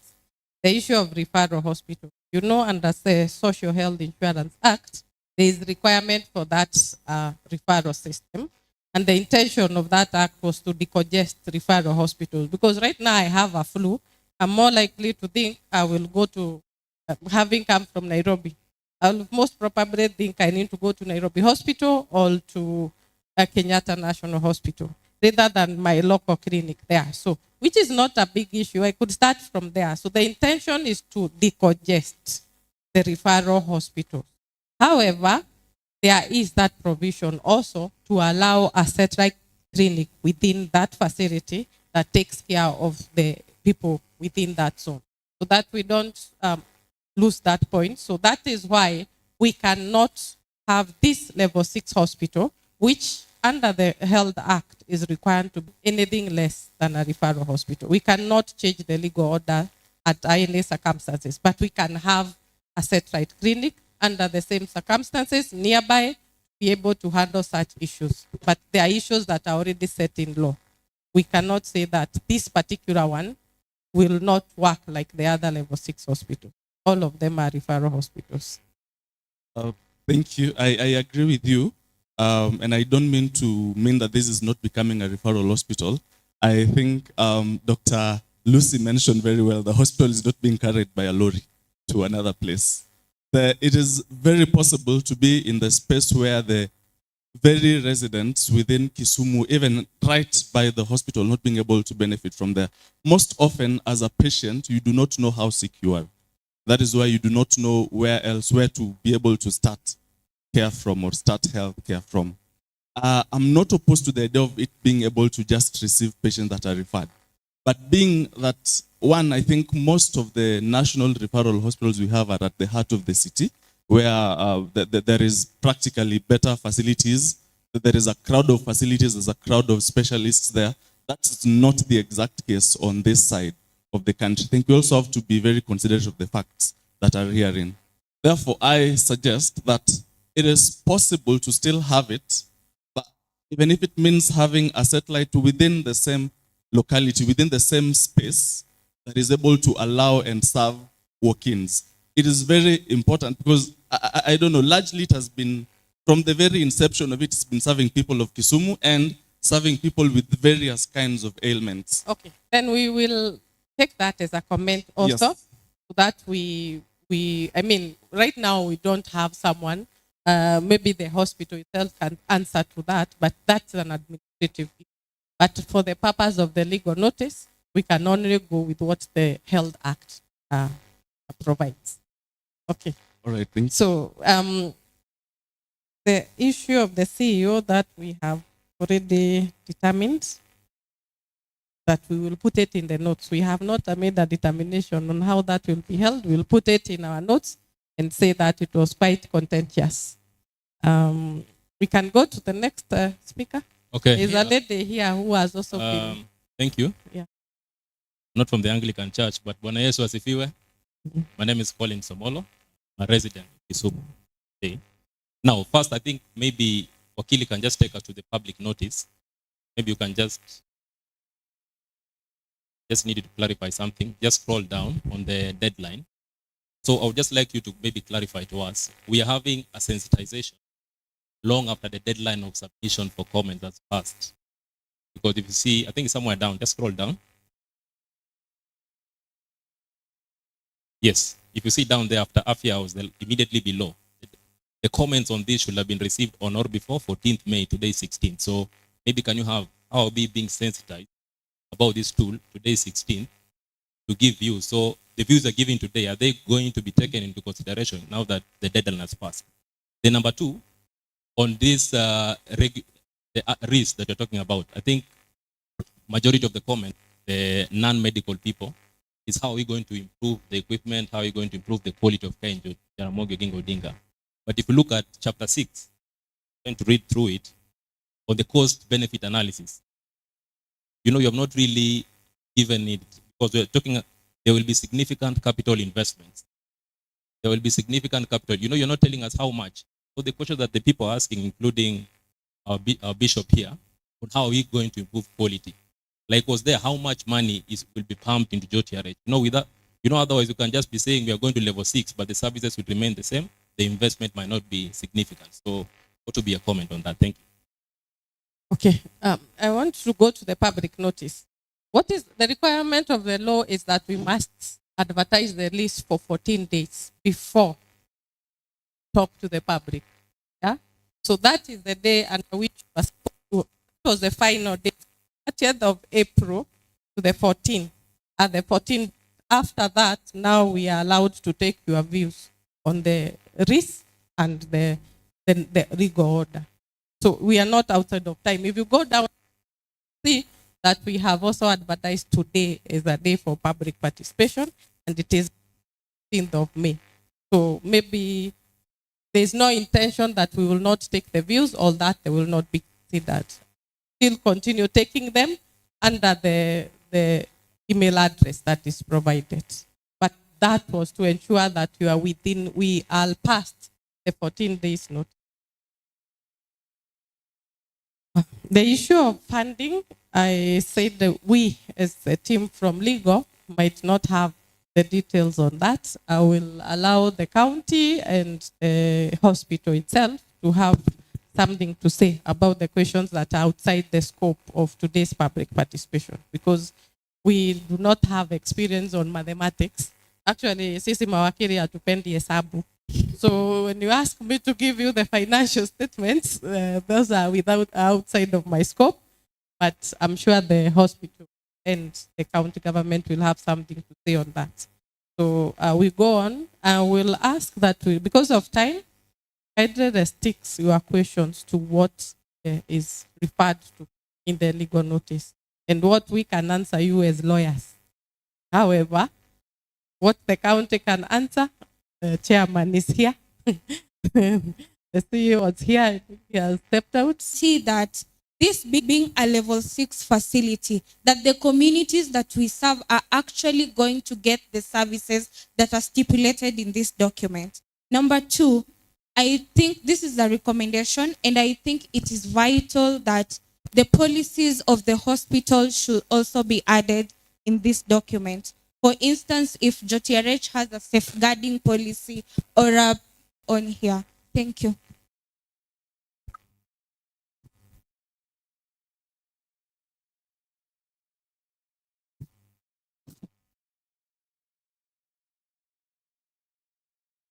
Good afternoon, everyone. My name is Emily Oginga. I'm a member of Kisumu County Assembly. and also the Vice Chair of the Committee of Public Health and Medical Services. Mine is just on contribution on the last paragraph on the transition and saving provisions. If you look at that paragraph, it talks about transition.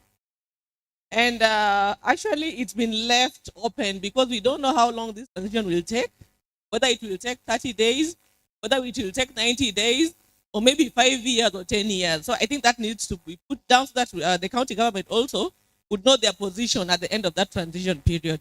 Thank you so much. Good afternoon. My name is Kelvin Muhati.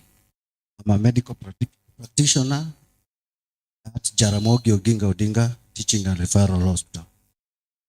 My point is I would like to talk about the transition period. I believe there are contracts that are expiring on or before this document is signed. I think it should come clear that this document, these contracts that are expiring then or before should be renewed automatically. And to be specific, and I know there are a lot of things about this, but the CEO's contract should be renewed at least 2 years. Should be automatic renewal of the CEO's contract for at least 2 years from the day this document is signed.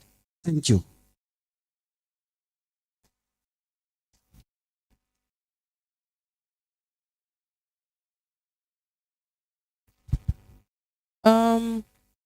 One issue that has been raised by the MCA, it is true that we may need to define time periods.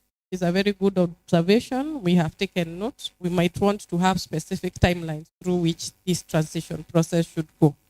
The issue of the CEO's tenure, and that is an administrative issue. We will take it down. We'll take down that transition. The staff, there will be a board that has been appointed. They will have their own strategic plan and will work according to that. But as per the provisions of this legal order, even the CEO's position will be transitioned until such time as a new one is recruited. Okay? So I think we've taken quite a number of questions. I'll take a break and allow my colleague to come and take the next number. Sean? Okay. Then Sean, you come and help me. So thank you very much. I want to write on section 22 to 25. 22 to 25, and the concern here, as much as you picked the extent of adoption of liabilities, there's a point that is not coming out clearly on the extent of acquisition of JOTRH assets. So I feel it is very important that you guide on the extent of acquisition of assets, taking into account that where JOTRH is, I think there are some facilities meant for the county government. There are some assets owned by private sectors. And on top of that, when you'll be addressing the assets bit, then at what valuation concept are you going to take your TRH assets? One, I'm bringing this because there are some assets that have zero value, correct? And which are fully depreciated, and the assets that still have some value. So that needs to come out clearly, so that at the point of acquiring JOTRH assets, then staff or the community is able to know the status of acquisition.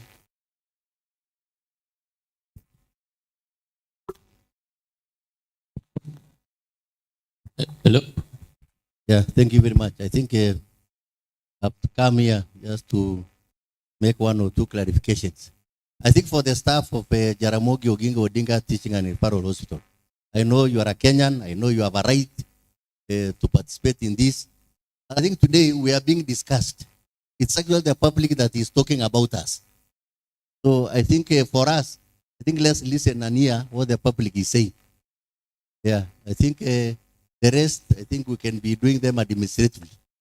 Yeah, I really appreciate the generosity of Muhati wanting me to be transited in. It is also possible that I don't want to be transited. So why? So I think let's just do this. I think let's focus on the legal order. There are issues that are administrative, there are issues that are legal, and there are issues that will actually go by by the management of the new board. So I think let's not excite this thing. And I request that my staff, I think for us, I think we just need to listen. I think let the public, on behalf of us, they are discussing JOTRH transition. They are discussing JOTRH elevation. It is them to give their views of what they think. And I think for us, we also have an opportunity. If you have the link, you can always send what you want to say. You can always put a memoranda, that kind of a thing. Now, before I sit, there was an issue about, I think, funding. I don't think I want to go into the details, but the point here is that the government of Kenya has been generous enough. Discussed yesterday, there was a meeting in Parliament when all the state corporations under the Ministry of Health were being funded or being supported. And I don't want to confirm this because it is going to go to Parliament, the floor of Parliament, to determine how much we are going to be funded. But it is certain that we are going to be given funds, development funds, and O&M funds. And then after that, we are supposed, during the transition period, to develop, another budget to identify the equipments we require. For example, the cancer equipment, the bunker, the finalization, probably the issue of the other equipments, modernization of equipment. I think all those be considered by the national government, depending on how we progress going forward. The same way KNH has been funded, the same way MTRH has been funded, we will also be given an opportunity, to be funded, depending on how much the government can give in.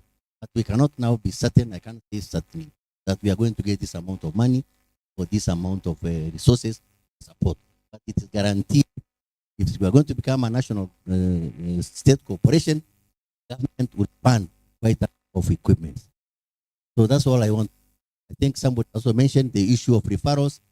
It's unfortunate, yes, we have been referring to MTRH, we have been overburdening them, or KNH, but once we get some of these equipment, the majority of the equipment, which will take time, can't happen overnight, probably it will take a year or so.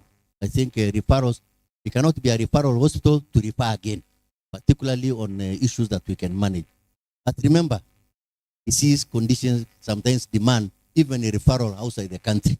There are some conditions that we might not manage even locally.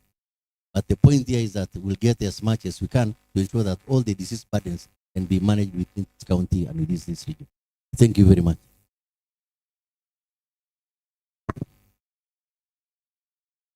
Thank you. Thank you very much, CEO, JOTRH.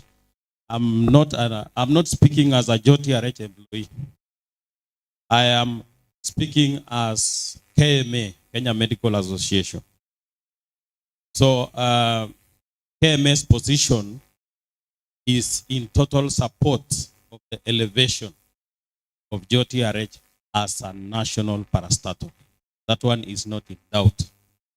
Number two is that we gave comments, written comments to the Ministry of Health through the email that was given, a detailed comments about the order. And I just want to mention one thing concerning the appointment of the CEO of the hospital. You have already seen that the chair of the board should be, it should have experience in management, finance, or law. So you are unlikely to have a doctor who is the chair of that board. Very unlikely.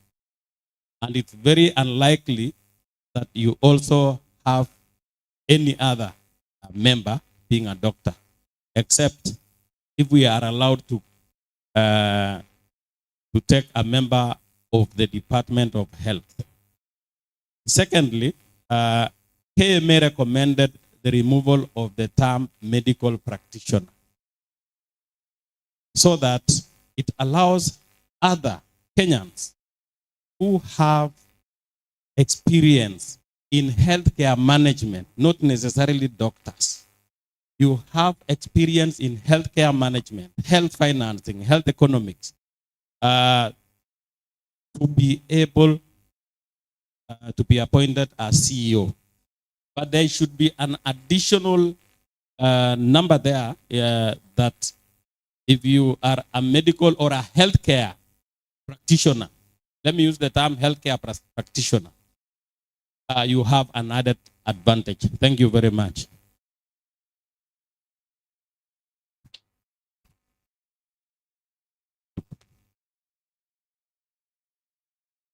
Okay. Good.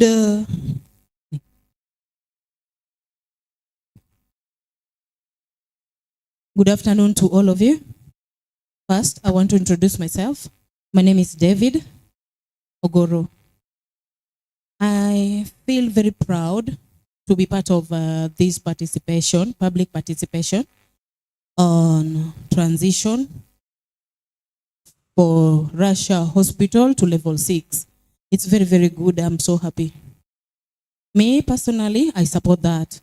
And at the same time, I want to make my contribution in some areas which are being discussed here. I have read, I've gone through this, but I want to make a recommendation. The recommendation that I want to give is on the board.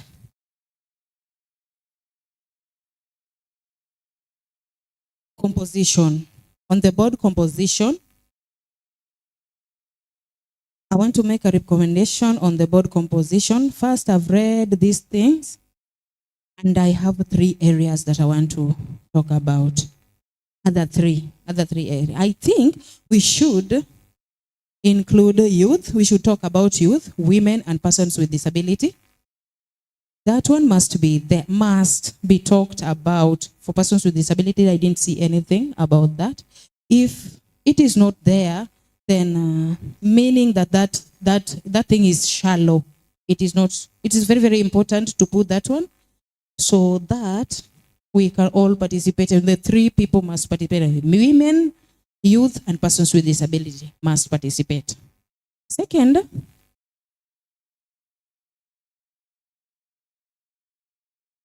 in the area of staff, I've seen that the staff should be getting training. Yes, that is very good. But also, those staff who are getting training must also involve sign language in it, so that as I communicate with the staff, I'm a patient who is deaf, and I come to talk to the staff, I can communicate directly to that person. Like Nyanza, Russia Hospital have got one sign language interpreter. But if other staff are trained in sign language, it is easy for me, and I also feel confident to approach a doctor and talk to her. I think it's good to improve in that area. Work very hard to involve interpreters, like 2 interpreters to work. Like sometimes you can feel you have something so private you want to share with the doctor, and you don't want to involve another third party. So I want the doctors or nurses acquire the sign language to be encouraged. Again, I want to talk about quorum. The quorum. I want to talk about the quorum that I see in number 5. Father, and add something into that quorum. We must have quorum is in number 5. It's in number 5. Members in number 5. The meeting can happen only with 5 members only. 5. 5, yes, it's good, yes. But I think we should add them to be 7. Yeah, rather than 5. There should be 7. On the 7, the quorum that I should keep in mind that gender is also there. 2/3 gender. Yes, it should be also there. Yes. Second, persons with disability must also be there. in a meeting where there are this thing, it is very, very important we can discuss something and come out with something fruitful. Gender is missing there. You must think about that. Again, I want to say that in the area of disability and health, mainstreaming is supporting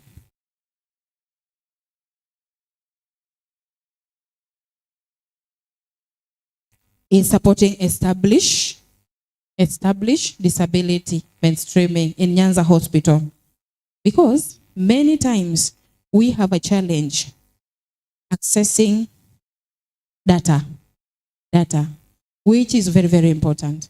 So you must know that persons with disability can visit Russia Hospital, that is just DRH. Access services, which in the area of access should be supporting us more. The data that will be informing decision-making budget, decision-making planning budget is not there. I don't see. How do you plan without persons with disability? How? I don't see. The budget cannot work like that. So it's very, very important to involve that. That is what I think. And again, I want to get back to the interpreters.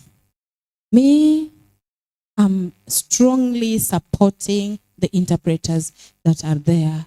We thank you very much. That is very good. And again, vetting. Some will make some decision very fast for the government. The government should make a decision very involving DPO. Involving DPO. If you don't involve it, then it is nothing. You should vet through that certificate. Someone sits in a panel, should vet of, I have certificate in that one. So I don't have a job. Iko wapi hiyo kazi, iko wapi? Think about that. You're not fair. You're not being fair for persons with disability. That we should have another office for persons with disability, and we should change those things and make sure that everything happens well for persons with disability. Thank you so much. That is what I wanted to say.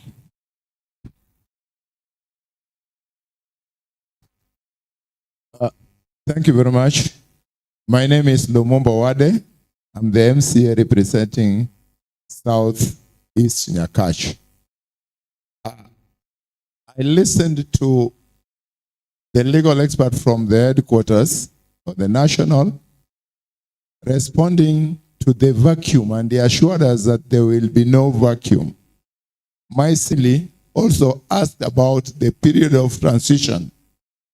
My concern is during this period of transition, there will be people attaining retirement age, and this happens nearly every month. How are you going to handle this during the transition period? Because if that is not checked, we may go through and attain transition period, we end up with 50% of the staff. And that is most likely to affect the service delivery during the transition. Thank you. I think I'll take one more question, then I can answer to the four that have spoken. Thank you. My name is Regina Kizito. I'm an MC at the County Assembly of Kisumu. Mine is a comment. I want to say that we support the transition, but I only pray that the transition comes with a lot of transparency, equity, and public good. Let it be a people-centered transition. Thank you. Let me just answer to these 5 questions. I remember a gentleman had asked regarding the transfer of assets. That will be technically an administrative measure, not something I can speak to at this forum. However, I wish you kindly input those comments on our public participation form, because this is what we will carry back as evidence of what has occurred here. And we need those in order to be able to effectively carry out the comments that have been produced. In regards to the removal of the term medical practitioner, we have noted those comments. I'm going to take them back. To recommendation on the board composition, including youth, women, and persons with disabilities, interpreters, noted those as well. In regards to quorum of members, we are guided by Mwongozo, gives the effective number of what quorum should be in a state corporation. We have noted the comments, but it's not something we can look at right now. But however, we've noted it. But these are things that are already guided. We are functioning according to what is being given in the Mwongozo Act, which provides for good governance of state corporations. In regards to the period of transition regarding retirement age, we have also noted that as well. There will be, these are all factors that will be taken into consideration. And I'd like to stress that the whole purpose, and I may answer this with in regards to transparency, the whole purpose of this public participation, to have the people give their comments and their views on the same. Because even us as government, as people, we can't miss things. And this is why we come to do the process, exactly which are the areas that you're concerned about and how we can address them. We have taken notes and we will be sure to forward the same when the discussions are had prior. Transparency is a guarantee. That is legal because the CEO is not voting. The CEO does not vote. If there are 5 and they decide to be... I have one worry, but for the benefit of this meeting, I've not seen a protection clause for the workers. And if any, I think it should come out clear that our workers that have been there are protected under clause of a law. If possible, I need to hear from that because, again, that is our area as a human rights activists.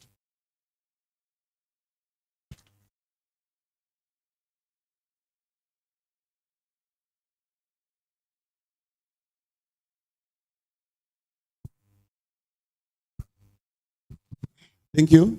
My name is Vitalis Oleokomudo, the area MCA, Muhoroni Core Ward. Mine is a comment and a very brief comment for that matter. I've heard people commenting left and right about the issue of the CEO.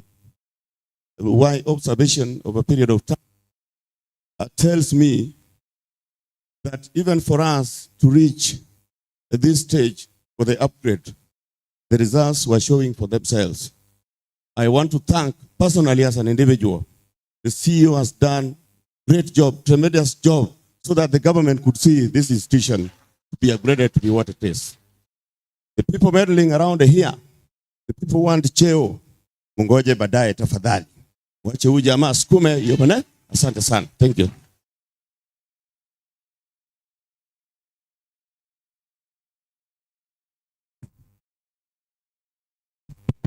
Thank you once again. I just want to build on what Brother Udi Ogada talked of, the staff. But I know there will be transition committee, and I want to speak to specific staff members. I know as we move this to level 5, there will be other level of requirements. But I want to talk, and this one I want to appeal to the county government to cushion our casual workers, or can be referred to as unskilled workers, because those are going to be the biggest casualties if not protected very well. So as we move towards this transition, I want to appeal that let us also pay attention to these unskilled workers at Jootrh so that they also feel accommodated in the new setup of the hospital. Excuse me, could you kindly say your name? Oh, good afternoon. Your name for purposes of record. Nicholas. My name is Walter Otieno Nyakinda. Good afternoon. I'm Nicholas Ogago. Excuse me. I'm Nicholas Ogago, representing Kemri in community health. As this transition is done, because we are more concerned of bettering human health. And there's a group of people that are never represented, like the community health promoters and the community health assistants. And we are talking of a transition that is likely also to lock them out, yet they are very essential in the grassroots as far as data concerned in the line of health. And if they are not remunerated, neither facilitated, it worries us how effective they will be in terms of bettering health, because they are very key and they are most likely forgotten. Secondly, I wish that this time around, as we contribute to the formation of the policy, it will not be shelved, because there has been assumption and a neglect in the social field of science.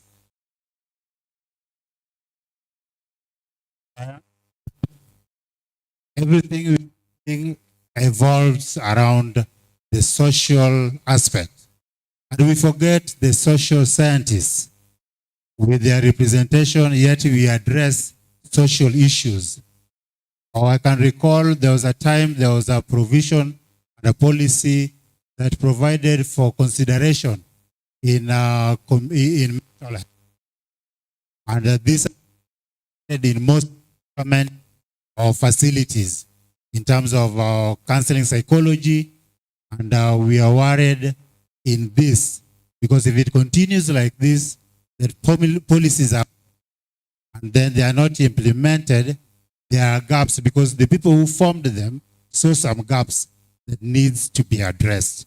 I hope that there will be consideration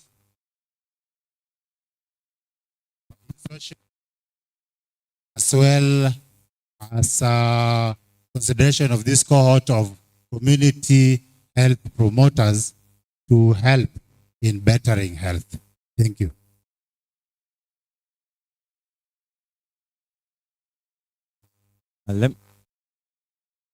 Yes. Oh, my name is still Lois Omondi, champion for men.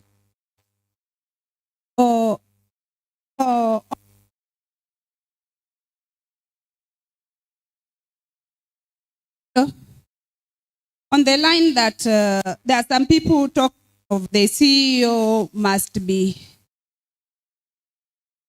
from the health department. To my line, I just want to say very clear that some time back we were trying to say that, but at least we have been seeing the achievement that we have been seeing by Dr. Richard Lesiambi. It is a very good example that has made us to where we are. And I'm not going to be afraid to say that we were hearing that he was good when he was at Moi at Kenyatta. So for the great job, Lesiambe, I want even to thank you and to congratulate you on that. So I don't think that, I think that one, it's anyone who can be to work with that. Another thing that I wanted to say is this. When we come to the psychiatric issues on the clinic, I said some time back that sisi watu wa mental illness or mental wengi wetu lazima wakwe wako na rapo. But is that JOTRH as now, we still don't have a psychiatric ward, which we think that when we are going to a national, I think we should not be returned to a county hospital, but we should be, I think when we have reached to a level 6, which is a national government or hospital, we should be having our, maybe coming out from the psychiatric clinic, we go direct to the ward, not that another doctor from the JOTRH is trying to come to KCH. Another thing that I want, chapter 6. I'm still going to dwell on this line of the mental because that is where I am. Oh, you clarify there very clearly that when the CEO is having some behavioral and having health condition, from it. I want to clearly say that somebody having a mental health, all of us here, we are suffering of a person. Mental illness, which is a condition that makes someone have some queer behavior. Does it mean it is not a mental handicap which has a risk of illness? And therefore, somebody that having a mental illness or having some behavior, what do you think that we should do? Because I think the government is not very good with us in that line. And I think the government, we should be taking these people to the hospital. You should be taking somebody having some mental and behavioral, maybe even for quite some, but should be retained, not to be removed from the office. I think there you have been very bad in our life. We should be taken to the hospital to be treated because having mental illness, I think haijasemi ati inatibiwa. Ni kama tu ugonjwa ingine. Kwa nini unachukua mtu mwenye ako na mental illness unatoa kwa ofisi? That person should be taken to the hospital, be detained when things are still being done in the hospital. At least chance yake asinyang'anywe. Thank you. Thank you. Let me just speak to what has been discussed. First of all, I'd like to thank everyone here for the comments. Everything here is duly appreciated. We will take this and we'll refer back to the office for discussions. Everything you have said is very important, and this is the purpose of public participation. If there's any further comments or written submissions, I kindly advise that you bring it here to the front or on that desk so that we can take all these comments and take them back to the office. I've noted your comments on mental health.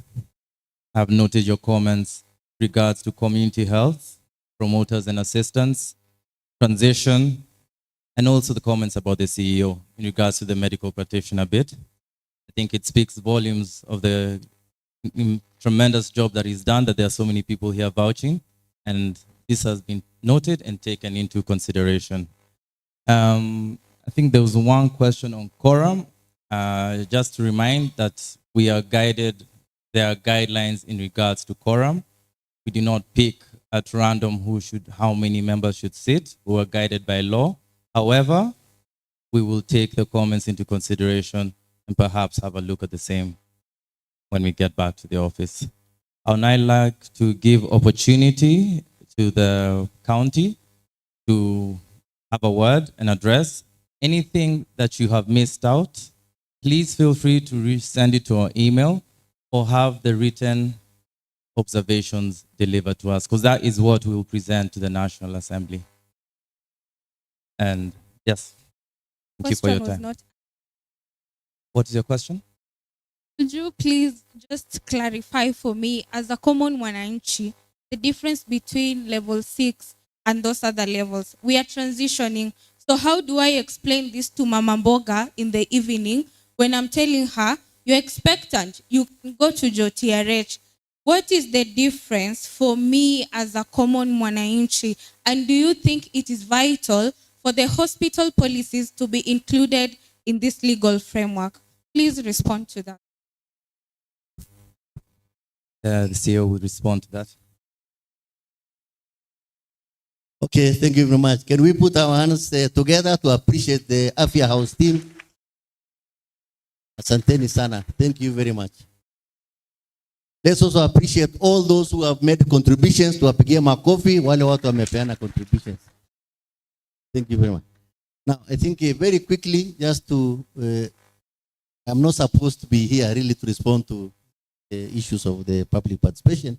I just like to say that on the issue of levels, this is something that has been categorized by our Ministry of Health I discussed with the doctors, also discussed with the parliament, and we have a system. So we have level 1 and 2, which is actually primary health care. We don't even call it level 1 and 2. We have community health, no promoters. Then we have got our hospitals categorized from level 3, we have a level 4, we have a level 5, and we have a level 6, which means that it's actually a graduation of how we manage those diseases. So those primary health care diseases, homa, no, kuumwa na kichwa, tumbo kidogo hapa, no, you are encouraged to go to level 3 or level 4. But where we have got those serious conditions, ugonjwa mzito mzito, no, kama heart, no, brain, spine, no, ugonjwa ambayo inataka specialization, then at level 5 and level 6. But so I think I've tried to explain that. But I think as you indicated that it should be part of this, I think it is actually part of our Health Act. It's also part of other documents and policies. They are all documented there. So I think it is something that we can assist you. You can actually give us your contact, and I think I can be in a position to communicate to you, give you all those that information. Yeah, I think we're almost coming to the end of this. But before, I just wanted to make a comment about my performance. I've never succeeded alone.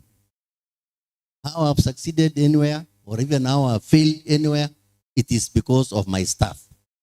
I've always said a team. I work with a team. I work with them, and they support me, and they help me to achieve what we have achieved. And the same thing has happened at Jaramogi. The same thing happened at Kenyatta National Hospital, and also in the other places I've been. The same also is at the boards of management that have been. In terms of also structures, we usually have a board, and all the boards I've worked with have also given me a lot of support. Jootrh, Doris Ombara, together with these board members who are here, have given me the leverage, given me the latitude, have given me all the support that we have achieved, what we have achieved at Jootrh. Similarly, where I worked in Kenya Wildlife Service, where I also worked at KNH, I also got that support. So for me, I attribute all the successes to the staff of Jaramogi Oginga ODINGA Teaching and Referral Hospital. Tuwapigia wa makofi. I think the other issues are administrative. I think transition, I think the Minister of Health will decide who will be in the transition committee together with our governor. They will set a transition committee, and I believe they will also set the period for that transition, and I hope maybe that will come out probably as soon as this is gazetted. So I think now where we are is to get any memorandum, any documentation. We need you to provide that. If you have any memorandum, please, we want it to be presented on that desk. We also have a feedback document. I think there's a feedback document that we have been given. Umepata? That feedback document is very important. Please, even the questions you have already asked, even if you have already asked some questions, those of you who have not even talked, please just fill that feedback document now. We'll give you 5 minutes. Just fill it, put your name, put the details of where you are coming from. Please don't put, for example, if it's KMC, just put Kenya Meat Commission. Don't say KMC, it will confuse us. Just put the full name of your institution, the full name of your organization, and also put your comments in summary. So please, can we very quickly, in 5 minutes, just fill that questionnaire or that feedback form? How many do not have them? Wale hawana? Where is the ushers and the teams? Please, if you have, yes, please, you have those documents, just take it around, the feedback questionnaire. One can be filled by 2, 3, 4 people because there's a lot of space. Bring one here, bring it to Professor Ganda here. Bring one, Professor Ganda, they can fill with Julia, who was also the CEO of this great hospital. And I also want to say something. CEOs also entirely work very hard. They try their best. And the one thing is that you make 1 or 2 steps, somebody else comes and makes 1 or 2. And therefore, we also have to appreciate those who have been there before, when this hospital was called Russia, when it has become Jootrh, and even now when it is moving to become, a state corporation. And I want to assure everyone here that we are going to do a documentary. We are going to write up a book from Dr. Okoth, from Dr. Arae, Juliana, we are going to document all the successes and all they actually achieved, to make this hospital what it is today. Similarly, I want to appreciate all the med soups. There are med soups from all our county hospitals here, I think within Kisumu County. I just want to appreciate all of you. Hebu tuwapigie makofi med soups wetu hospitali. These are the people who are supposed now to move our level 4s to level 5 and move level 5 to level 6. And therefore, we want to encourage you to do the same. Finally, I want to appreciate my senior directors. I want to appreciate Teresa Okiri. I don't know that she's around. Teresa Okiri, she's waving there. Senior Director Nursing. She has been supporting me and all the nurses. I've got Senior Director Finance and Administration, Joshua Okise. Senior Director Clinical Services, Dr. Ngonga, mzee wa kasi. Leo amevaa suit kabisa. Tumpigie makofi.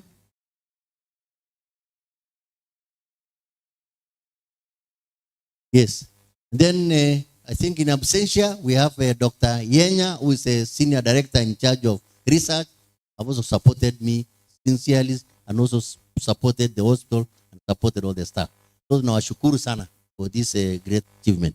I also want to recognize the members of parliament, the representatives. We have the members of parliament represented here, their offices. I think particularly some of them are in the health committee, ofisi ya Mheshimiwa Oron, ofisi ya MP West Kisumu. Nani wako hapa tuone? Yes, please, can you just give my mic? Wacha wakumbukwe tu hata waseme majina. Yes, please. The mic there. Good afternoon, everyone. I'm called Evan Sosula, Constituency Manager, Kisumu West.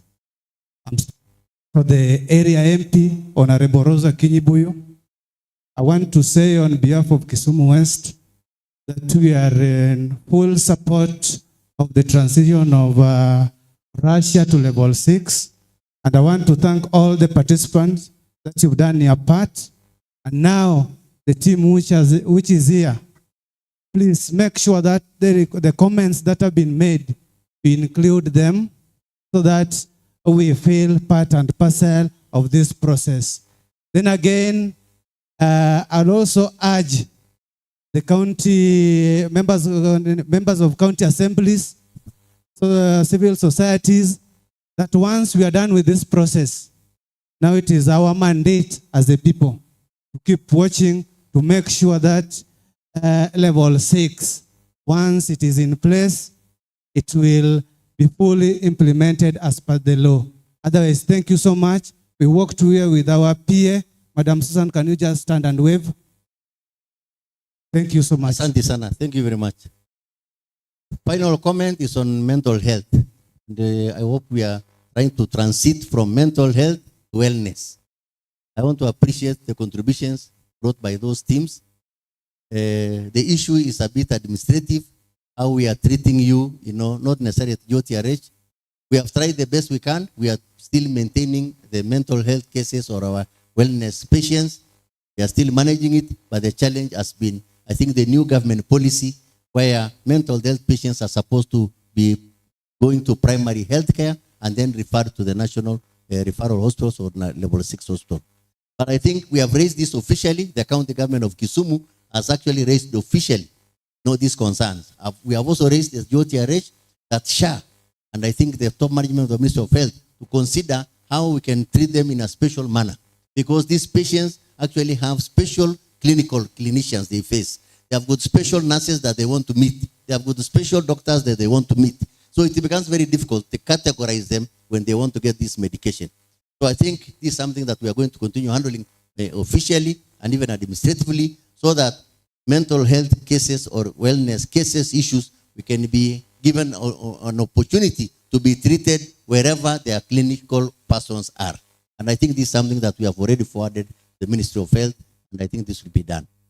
So you have 2 minutes. I think 2 minutes. I've seen the documents from Uzima University. I think Joshua Okise, you had a document. Please forward it up there. I saw a document from Nene K. Tafadhali weka huko. Any other documents here? Feedback form. We need them. The feedback forms, please. Feedback forms, because I want to hand over to our chief officer just to make it official that we are closing this session. However, we still have later on in the afternoon, our registration desk will still be open. Anyone walking in will always be received. We record them and also receive those memoranda. 2 minutes.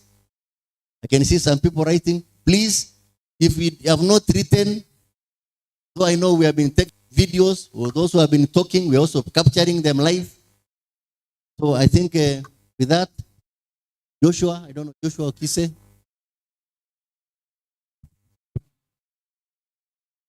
Yeah, I think as we come to a close, I don't know, Lillian, can I close? I can go ahead and close. Yeah. Okay, fine. Once again, let me take this opportunity to sincerely thank all of you. And I want to thank particularly some of the senior officers from different counties, particularly Homa Bay. I think the chief officer here, also the CEC. I also want to thank all the MCAs who came here, our leaders, you know, the county government of Kisumu officers. I've seen the directors here being led by the chief officer. I also want to appreciate the members of the public. I also want to appreciate, you know, the defenders, human rights defenders. I want to also personally thank Equity Bank, you know, KCB. I've seen them here. I've also seen Safaricom, some of our great partners. We want really to appreciate even the businessmen, our suppliers, everyone. I cannot mention all of you, but I want to say, asanteni sana, together with all my staff, we want to appreciate your contributions. All this is going to be analyzed. I'm told they are going to collect this data today. They are going to work over the weekend. They are going also to collect other data that have been sent to Nairobi, and that within the next 3 or 4 days, we believe by Friday next week, probably they will have concluded, and then present it maybe to the minister, and then for a decision to be made by the president. So we are looking forward for, you know, gazettement of JOTRH probably before the end of this month. So with that, I also want to say that I'm not sure that small snack, just as an appreciation that you came here and we have been here the whole morning.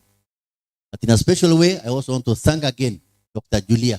She has always been there. She has supported this hospital for so many years, you know, and I know very well that she's doing a great job at Uzima University, together with Dr. Ganda, who was here, Dr. Okoth, who was in this place, and all the CEOs who were at JOTRH in the past. Those men and women did their part. They tried their best. Probably some circumstances could not allow them to transit this hospital. So I want really to say, asanteni sana. Let me call upon the CEO to make final words, and then we get the closing prayer. Then we converge those who can come back in the afternoon. Karibu sana. My employer has decided to delegate this authority that I officially close the morning session of the public participation of JOTRH until further notice. Asanteni sana na Mungu wabariki.